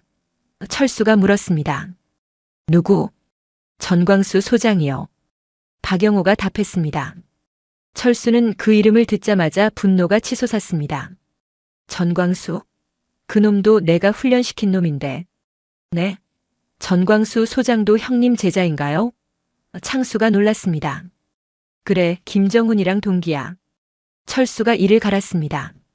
둘 다 내가 특수전 사령부에서 키운 놈들이지. 상황이 점점 복잡해졌습니다. 단순한 개인적 원한이 아니라 더 큰 음모가 있을 수도 있었습니다. 형님, 일단 김정훈부터 압박해봅시다. 최동식이 제안했습니다. 우리가 직접 부대로 가서. 그때 철수의 핸드폰이 울렸습니다. 김정훈에게서 온 전화였습니다. 받아봐. 창수가 말했습니다. 여보세요. 철수가 차갑게 전화를 받았습니다. 준장님, 저 김정훈입니다. 김정훈의 목소리가 들렸습니다. 혹시 지금 시간 있으시면 만날 수 있을까요? 만나자고? 철수가 비웃었습니다. 무슨 할 말이라도 있어? 네, 민수중이 일로 말씀드릴 게 있습니다. 김정훈이 말했습니다. 오해가 있는 것 같아서. 철수는 전우들과 눈을 맞췄습니다. 모두 고개를 끄덕였습니다. 좋아, 어디서 만날까? 철수가 말했습니다. 부대 근처 커피숍에서 만나시죠. 1시간 후에요. 전화를 끄는 철수는 전우들에게 상황을 설명했습니다. 형님, 우리도 같이 가겠습니다. 창수가 말했습니다. 아니야, 일단 혼자 가볼게. 철수가 말했습니다. 너무 많이 가면 김정훈이 입을 안 열 수도 있어. 1시간 후 철수는 약속 장소인 커피숍에 도착했습니다. 김정훈이 이미 와서 기다리고 있었습니다. 예전과 달리 피곤해 보였습니다. 준장님 와주셔서 감사합니다. 김정훈이 일어나 인사했습니다. 앉아. 철수가 차갑게 말하며 자리에 앉았습니다. 할 말이 뭐야? 김정우는 잠시 망설이더니 입을 열었습니다. 민수 중일. 정말 사고였습니다. 사고? 철수가 코웃음 쳤습니다. 군견 사료에 약물 섞은 것도 사고야? 김정훈의 얼굴이 하얘졌습니다. 그건 어떻게? 내가 바보로 보여? 철수가 테이블을 쳤습니다. 50년 군 생활한 사람을 속일 수 있다고 생각해? 김정훈이 당황하며 변명했습니다. 준장님 오해입니다. 정말로. 오해? 철수가 일어서며 김정훈의 멱살을 잡았습니다. 내 아들을 거의 죽일 뻔하고 오해라고. 커피숍 안의 사람들이 놀라 쳐다봤습니다. 김정훈은 철수의 기세에 눌려 말을 못했습니다. 정훈아, 마지막으로 묻는다. 철수가 위협적으로 말했습니다. 왜 민수를 해쳤어? 김정훈이 떨리는 목소리로 말했습니다. 저도 어쩔 수 없었어요. 어쩔 수 없었다고. 철수가 더욱 다그쳤습니다. 누가 시켰어? 그때 김정훈의 핸드폰이 울렸습니다. 전화를 받은 김정훈의 표정이 급격히 변했습니다. 네, 알겠습니다. 김정훈이 전화를 끊더니 갑자기 태도가 바뀌었습니다. 준장님, 죄송하지만 더 이상 얘기할 수 없을 것 같습니다. 뭐라고? 철수가 어이없어 했습니다. 그리고 김정훈이 냉소적으로 웃었습니다. 준장님도 조심하셔야 할 것 같네요. 조심하라고? 철수가 화를 냈습니다. 내가 지금 나를 협박하는 거야? 협박이 아니라 충고입니다. 김정훈이 일어서며 말했습니다. 예전이랑 지금은 다르다고요. 권력의 중심이 바뀌었어요. 김정훈이 나가려 하자 철수가 팔을 붙잡았습니다. 야, 끝까지 얘기해. 손 떼세요. 김정훈이 철수의 손을 뿌리쳤습니다. 지금은 제가 현역이고 준장님은 예비역이에요. 더 이상 제 상관이 아니라고요. 철수는 충격을 받았습니다. 자신이 직접 키운 제자가 이런 식으로 나올 줄은 몰랐습니다. 김정훈이 나가면서 마지막으로 말했습니다. 민수 중위는 조용히 전역시킬 겁니다. 더 이상 문제 일으키지 마세요. 혼자 남은 철수는 분노로 온몸이 떨렸습니다. 하지만 동시에 김정훈의 마지막 말에서 더 큰 음모를 느꼈습니다. 단순한 개인적 원한이 아니라 조직적인 것이 있었습니다. 철수는 핸드폰을 꺼내 전우들에게 전화했습니다. 창수야, 본격적으로 시작하자. 이놈들이 만만하게 보나 봐. 이틀 후 박철수와 전우들은 본격적인 대응에 나섰습니다. 박영호 준장이 국방부 인맥을 통해 김정훈에 대한 감사를 요청했고 최동식이 참전용사회 차원에서 공식 항의를 제기했습니다. 50년간 쌓아온 인맥과 영향력을 총동원한 것이었습니다. 하지만 예상과 달리 상황은 오히려 악화되었습니다. 철수야, 큰일 났어. 박영호가 급하게 전화를 걸어왔습니다. 국방부에서 우리 움직임을 다 알고 있어. 뭐라고? 철수가 놀랐습니다. 김정훈이 먼저 보고서를 올렸어. 민수가 규정 위반으로 사고를 냈다고 하면서 우리가 압력을 넣어서 무마하려 한다고 했어. 철수는 멘탈이 무너지는 것을 느꼈습니다. 그럼 우리가 오히려 가해자가 된다는 거야? 그뿐만 아니야. 박영호의 목소리가 더욱 심각해졌습니다. 민수 전역 처리가 이미 진행되고 있어. 의가사 전역으로. 의가사 전역? 철수가 소리쳤습니다. 그럼 민수군 경력에 오점이 남는 거잖아. 그날 저녁 더 충격적인 소식이 들려왔습니다. 최동식이 다급하게 철수의 집으로 찾아왔습니다. 철수야, 참전 용사회에서 큰 문제가 생겼어. 최동식의 얼굴이 창백했습니다. 무슨 문제? 회장 선거에서 나를 견제하려는 세력들이 이 일을 빌미로 삼고 있어. 최동식이 한숨을 쉬었습니다. 내가 개인적 원한으로 참전 용사회를 이용한다고 공격하고 있어. 철수는 충격을 받았습니다. 그럼 너까지 피해를 보는 거야? 그게 문제가 아니야. 최동식이 심각하게 말했습니다. 참전 용사회 내부에서 분열이 일어나고 있어. 일부 사람들이 이제는 젊은 세대에게 맡겨야 한다면서 우리를 밀어내려고 해. 상황은 점점 더 악화되었습니다. 다음 날 아침 김대한에게서도 나쁜 소식이 들려왔습니다. 형님, 제가 회사에서 큰 문제가 생겼어요. 김대한이 전화로 말했습니다. 갑자기 내부 감사가 들어왔는데 제가 회사 자원을 개인적으로 이용했다는 의혹을 제기하고 있어요. 뭐? 철수가 어이없어 했습니다. 이번에 형님 일로 제가 회사 정보망을 이용해서 김정은 조사한 것 때문인 것 같아요. 김대한의 목소리가 떨렸습니다. 자칫하면 저 해고될 수도 있어요. 철수는 상황의 심각성을 깨달았습니다. 자신을 도우려던 전우들이 모두 피해를 보고 있었습니다. 그날 오후 가장 충격적인 소식이 들려왔습니다. 이창수가 급히 달려와 말했습니다. 철수야, 민수한테 무슨 일이 생겼어? 뭐라고? 철수가 벌떡 일어났습니다. 병원에서 연락이 왔어.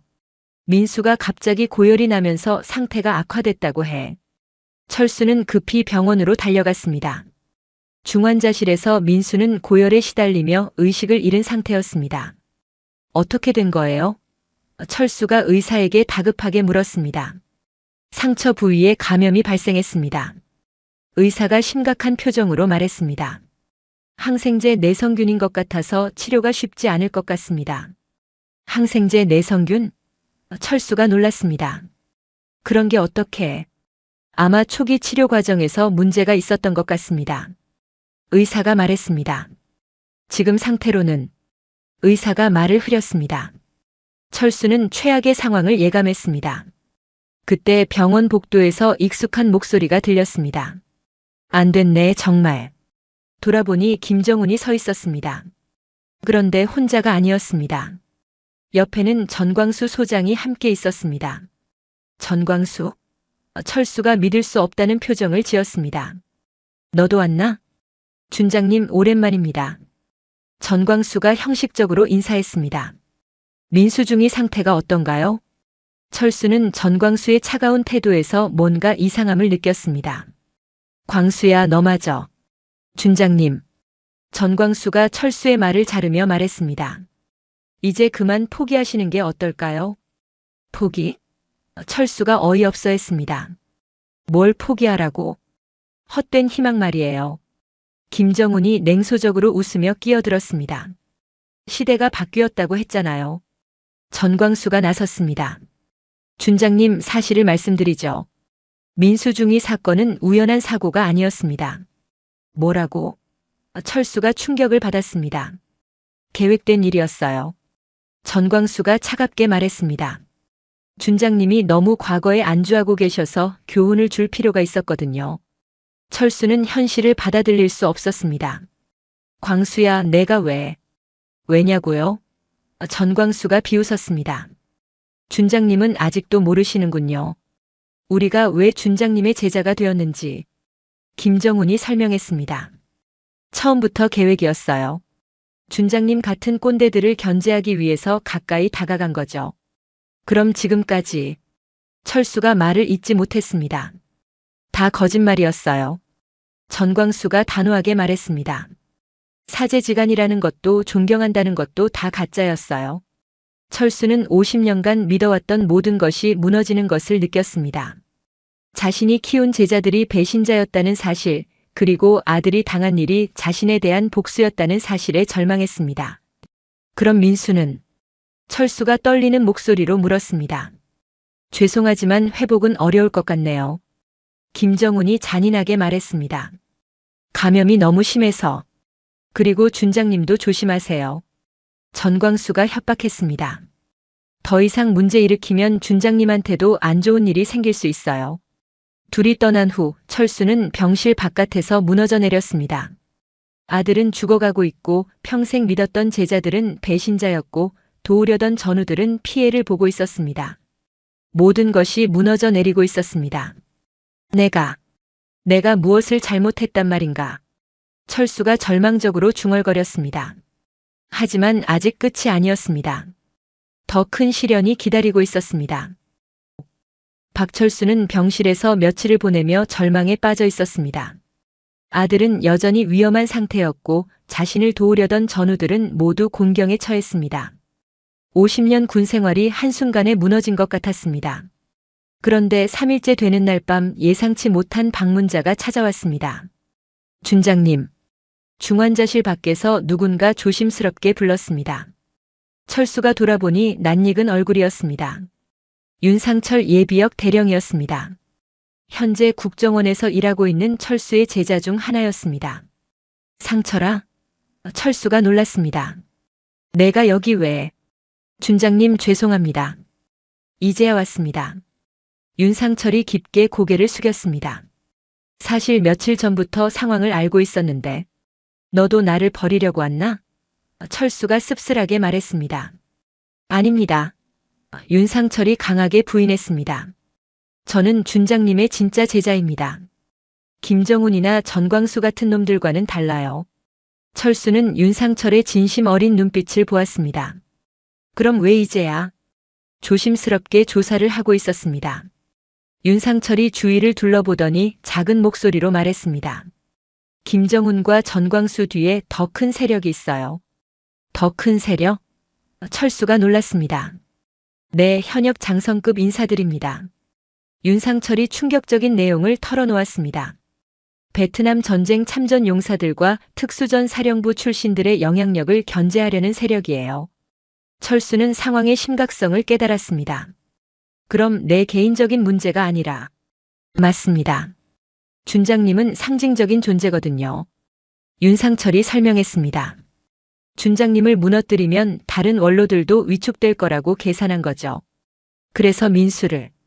철수가 분노로 떨었습니다. 네, 준장님에게 가장 큰 타격을 줄 수 있는 방법이었죠. 윤상철이 안타까워했습니다. 하지만 준장님 아직 끝나지 않았어요. 윤상철은 가방에서 서류 뭉치를 꺼냈습니다. 제가 며칠간 조사한 결과입니다. 철수가 서류를 받아보니 김정훈과 전광수의 비리 증거들이 가득했습니다. 군수품 횡령, 부대 내 가혹행위, 심지어 민간업체와의 유착까지. 이게 다 사실이야? 철수가 물었습니다. 네, 모두 확실한 증거들입니다. 윤상철이 자신 있게 말했습니다.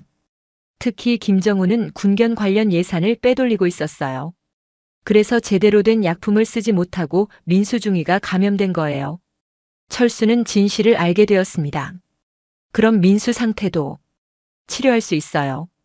윤상철이 희망적으로 말했습니다. 제가 국정원 인맥을 통해 최고의 감염병 전문의를 섭외했어요. 내일부터 새로운 치료를 시작할 수 있어요. 철수는 처음으로 희망을 느꼈습니다. 상철아, 고맙다. 준장님, 더 중요한 게 있어요. 윤상철이 계속 말했습니다. 사실 준장님을 진정으로 존경하는 제자들이 더 많아요. 김정훈이나 전광수 같은 배신자들은 소수예요. 정말이야? 네, 제가 은밀히 연락을 취해봤는데 많은 분들이 준장님을 위해 싸울 준비가 되어 있어요. 윤상철이 흥미진진하게 말했습니다. 특히 현역에 있는 준장님 제자들은 이번 일에 분노하고 있어요. 철수는 새로운 동력을 얻었습니다. 누구누구야? 박민호 준장, 이태식 대령, 김종원 대령. 모두 현재 중요한 직책에 있는 분들이에요. 윤상철이 명단을 읽어주었습니다. 그리고 청와대에도 준장님 제자가 있어요. 청와대? 네, 국가안보실에서 일하는 송재훈 부장입니다. 윤상철이 웃으며 말했습니다. 그분이 이번 일을 매우 심각하게 보고 있어요. 철수는 점점 더 힘을 얻었습니다. 자신이 생각했던 것보다 훨씬 많은 사람들이 자신을 지지하고 있었습니다. 하지만 준장님, 윤상철이 진지해졌습니다. 이번에는 정말 큰 싸움이 될 거예요. 상대방도 만만치 않거든요. 누가 뒤에 있는 거야? 철수가 물었습니다. 합참 차장 황덕규 대장입니다. 윤상철이 충격적인 이름을 말했습니다. 그분이 이번 일의 배후예요. 황덕규? 철수가 그 이름을 떠올렸습니다. 아, 그놈. 아시는 분인가요? 그래, 예전에 내가 특수전 사령부 부사령관일 때 그놈이 참모였어. 철수가 기억을 되살렸습니다. 그때도 권모술수나 부리는 놈이었지. 지금은 합참 차장까지 올라갔어요. 윤상철이 말했습니다. 그리고 차기 합참의장 후보 중 하나라고 하더라고요. 철수는 모든 퍼즐이 맞춰지는 것을 느꼈습니다. 그럼 황덕규가 자신의 정치적 야망을 위해서. 맞습니다. 기존 원로들의 영향력을 차단하고 자신만의 라인을 구축하려는 거죠. 그때 간호사가 와서 민수의 상태가 조금 호전되었다고 알려주었습니다. 새로운 항생제가 효과를 보이기 시작한 것이었습니다. 철수는 아들의 침상 곁에 서서 다짐했습니다. 민수야, 아버지가 반드시 복수해줄게. 그리고 이 기회에 썩어빠진 군 간부들을 다 뿌리 뽑을 거야. 윤상철이 뒤에서 말했습니다. 준장님, 내일부터 반격을 시작하죠. 철수는 고개를 끄덕였습니다. 50년 군 생활의 모든 경험과 인맥, 그리고 베트남 전쟁에서 다져진 불굴의 정신력을 총동원할 때가 온 것이었습니다. 좋아, 이제부터 진짜 전쟁이다. 철수가 결의에 찬 목소리로 말했습니다. 황덕규든 누구든 어떤 놈들인지 보여주자. 철수는 다시 한번 아들을 바라보았습니다. 민수의 얼굴에 약간의 혈색이 돌아오고 있었습니다. 희망이 보이기 시작했습니다. 그리고 복수를 위한 계획도 머릿속에서 구체화되고 있었습니다. 다음 날 오전 박철수의 집에는 이례적인 광경이 펼쳐졌습니다. 현역 장성들과 예비역 원로들이 한자리에 모인 것이었습니다. 윤상철이 은밀히 섭외한 철수의 진짜 제자들이었습니다. 준장님, 박민호 현역 준장이 경례를 하며 들어왔습니다. 늦어서 죄송합니다. 이어서 이태식 대령, 김종원 대령도 차례로 도착했습니다. 그리고 마지막으로 정장을 입은 중년 남성이 들어왔습니다. 송재훈입니다. 그가 공손하게 인사했습니다. 청와대 국가안보실에서 일하고 있습니다. 철수는 감격했습니다. 자신을 진정으로 존경하는 제자들이 이렇게 많이 있었던 것입니다. 다들 고맙다. 철수가 진심으로 말했습니다. 하지만 너희들까지 위험해질 수 있어. 준장님. 박민호가 단호하게 말했습니다. 저희는 준장님께 목숨을 빚진 사람들이에요. 베트남 전쟁 때도 특수전 사령부에서도 항상 저희를 지켜주셨잖아요. 송재훈이 서류를 꺼내며 말했습니다. 준장님, 황덕규 차장의 비리 증거를 더 확보했습니다. 이제 본격적으로 대응할 수 있어요. 그때 윤상철이 급하게 들어왔습니다. 준장님, 큰일입니다. 김정훈이 움직이고 있어요. 뭐라고? 지금 군견부대로 가고 있습니다. 윤상철이 다급하게 말했습니다. 사고 현장의 증거를 인멸하려는 것 같아요. 철수는 벌떡 일어났습니다. 그럼 우리도 가자. 준장님, 저희가 가겠습니다. 박민호가 말했습니다. 현역이 나서는 게 좋을 것 같아요. 하지만 철수는 고개를 저었습니다. 아니야, 내가 직접 가야 해. 이건 개인적인 복수가 아니라 군의 기강을 바로잡는 일이야. 일행은 군견부대로 향했습니다. 도착해보니 김정훈과 전광수가 부대원들을 동원해서 뭔가 작업을 하고 있었습니다. 야, 뭐 하는 거야? 철수가 소리쳤습니다. 김정훈이 돌아보더니 당황했습니다. 준장님, 여기 왜? 증거 인멸하려고? 철수가 다가가며 말했습니다. 그동안 얼마나 많은 비리를 저질렀는지 다 알고 있어. 전광수가 나섰습니다. 준장님, 지금 불법 침입이에요. 물러가세요. 그때 박민호가 자신의 신분증을 보여주며 말했습니다. 국방부 감찰관실 박민호 준장이다. 지금부터 이 부대를 감찰한다. 김정훈과 전광수의 얼굴이 하얗게 변했습니다. 감찰? 그래, 군수품 횡령, 부대 내 가혹행위, 그리고 민수중위 사건까지 전부 조사할 거야. 박민호가 단호하게 말했습니다. 그때 갑자기 차량 한 대가 부대로 들어왔습니다. 황덕규 합참 차장이었습니다. 뭔 소동이야? 황덕규가 위압적으로 말했습니다. 박 준장, 내가 여기서 뭐 하는 거야? 박민호가 경례를 했습니다. 차장님, 정당한 감찰 업무입니다. 감찰? 황덕규가 비웃었습니다. 누구 허락받고? 그때 송재훈이 나섰습니다. 청와대 국가안보실 지시입니다. 황덕규의 표정이 변했습니다. 청와대? 네, 군 기강 해이 문제가 청와대까지 보고되었습니다. 송재훈이 공문서를 내보였습니다. 대통령께서 직접 지시하셨어요. 황덕규는 당황했지만 쉽게 물러서지 않았습니다. 이건 내부 문제야. 청와대가 개입할 일이 아니지. 철수가 앞으로 나섰습니다. 황덕규, 너 아직도 정신 못 차렸나? 박철수?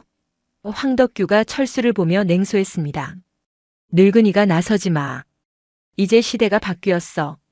시대가 바뀌었다고. 철수가 분노했습니다. 군인의 기본도 모르는 놈이 무슨 시대 타령이야? 기본? 황덕규가 웃었습니다. 당신들 같은 꼰대들이 군을 망치고 있어. 이제 새로운 세대가 이끌어야 해. 그때 철수가 충격적인 사실을 폭로했습니다. 황덕규, 너 베트남 전쟁 때 도망간 거 내가 다 알고 있어. 뭐라고? 황덕규의 얼굴이 일그러졌습니다. 1972년 2월 1사단 작전 중에 너 혼자 도망가서 동료들이 전사한 거 기억 안 나? 철수가 과거를 들춰냈습니다. 그때 내가 너를 구해줬잖아. 황덕규는 당황했습니다. 그건. 그리고 지금까지 그 비밀을 숨기고 승진한 거지. 철수가 계속 몰아붙였습니다. 탈영병이 합참차장까지 올라가다니 참 대단하네. 주변에 있던 모든 사람들이 충격을 받았습니다. 합참차장이 베트남 전쟁 탈영병이었다는 것은 상상도 못한 일이었습니다. 거짓말이야. 황덕규가 소리쳤습니다. 증거도 없으면서. 철수가 윤상철에게 눈짓했습니다. 윤상철이 서류를 꺼내며 말했습니다. 국정원에서 확인한 베트남 전쟁 당시 작전 기록입니다. 황덕규 당시 중위의 탈영 기록이 명확히 나와 있어요. 황덕규는 더 이상 변명할 수 없었습니다. 하지만 마지막 발악을 했습니다. 좋아. 그럼 다 같이 망하자. 황덕규가 광적으로 소리쳤습니다. 내가 망하면 너희들도 가만두지 않을 거야. 그때 송재훈이 핸드폰으로 통화를 한 후 말했습니다. 황덕규 차장님 지금부터 구속됩니다. 청와대에서 직접 지시가 내려왔어요. 곧이어 헌병들이 나타나서 황덕규를 체포했습니다. 김정훈과 전광수도 함께 연행되었습니다.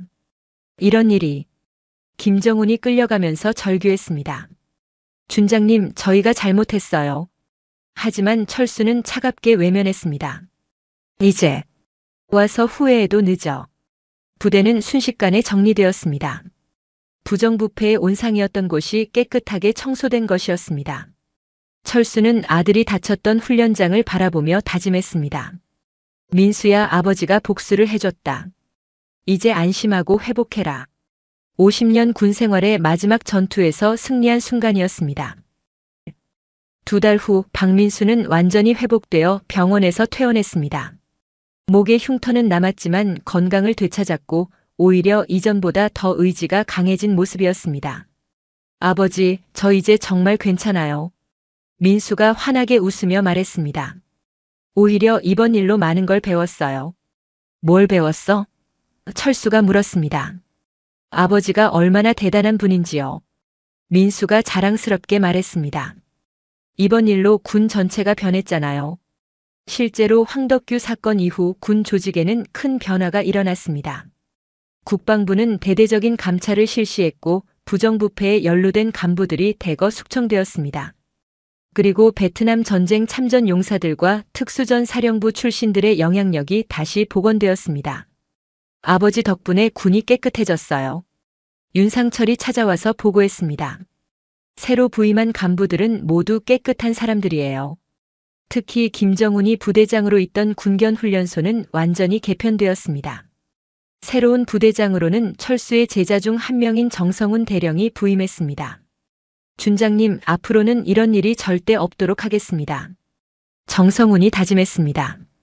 부대를 완전히 새롭게 만들어 보겠어요. 철수는 뿌듯했습니다. 자신의 싸움이 개인적인 복수를 넘어서 군 전체의 개혁으로 이어진 것이었습니다. 한편 김정훈과 전광수는 군법회의에서 유죄 판결을 받고 전역 조치되었습니다. 황덕규는 더 심각한 처벌을 받아 구속되었고 군에서 영구 제명되었습니다. 준장님, 법정에서 김정훈이 마지막으로 외쳤습니다. 정말 죄송했습니다. 제가 미쳤었어요. 하지만 철수는 돌아보지도 않았습니다. 이미 용서할 수 없는 선을 넘은 사람들이었습니다. 이 사건은 언론에도 크게 보도되었습니다. 베트남 전쟁 영웅, 아들 위해 군 부패 척결, 70세 노장군의 마지막 전투 등의 제목으로 연일 화제가 되었습니다. 할아버지 TV에 나왔어요. 민수의 아들 철수의 손자인 10살 박지훈이 신문을 들고 달려왔습니다. 할아버지가 영웅이래요. 철수는 손자를 안아주며 웃었습니다. 영웅은 무슨, 할아버지는 그냥 아빠를 지킨 거야. 하지만 사회적 반향은 상당했습니다. 베트남 전쟁 참전 용사들에 대한 재평가가 이루어졌고 정부는 참전 용사 예우를 대폭 개선하기로 했습니다. 철수야, 내 덕분에 우리 모두가 다시 인정받게 됐어. 이창수가 감격하며 말했습니다. 참전 용사회도 새롭게 출발할 수 있겠어. 최동식도 회장직을 유지하게 되었고 오히려 이전보다 더 큰 지지를 받게 되었습니다. 철수 형님 덕분에 우리가 다시 뭉쳤어요. 그런데 가장 큰 변화는 철수 자신에게 일어났습니다. 이번 사건을 통해 자신이 키운 제자들 중에는 배신자도 있지만 진짜 제자들이 더 많다는 것을 깨달았습니다. 준장님, 박민호가 찾아와서 제안했습니다. 국방부에서 자문위원을 맡아달라고 하네요. 군 개혁 작업에 참여해달라고요. 철수는 고민했습니다.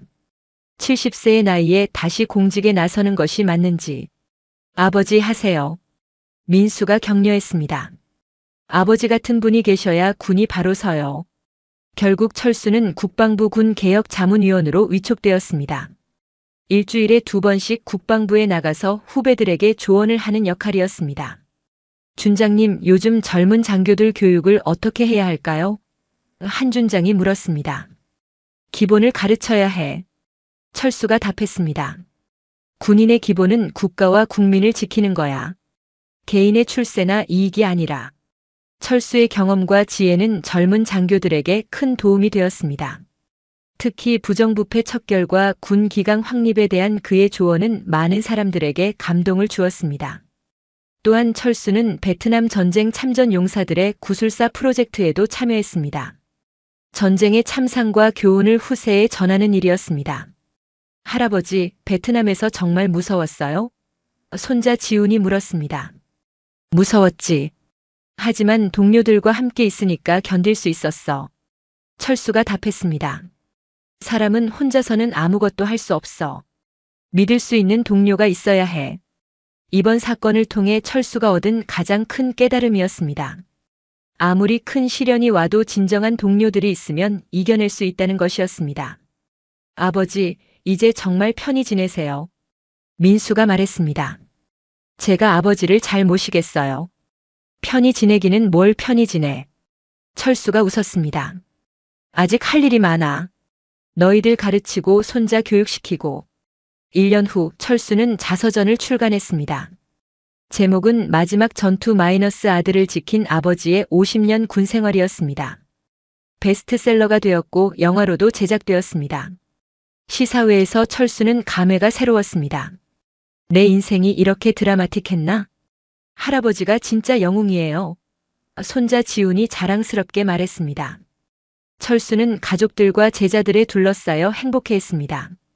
50년 군 생활의 마지막을 이렇게 보람차게 마무리할 수 있어서 감사했습니다. 민수야. 철수가 아들에게 말했습니다. 이제 내가 가문의 명예를 지켜야 해. 네, 아버지. 민수가 다짐했습니다.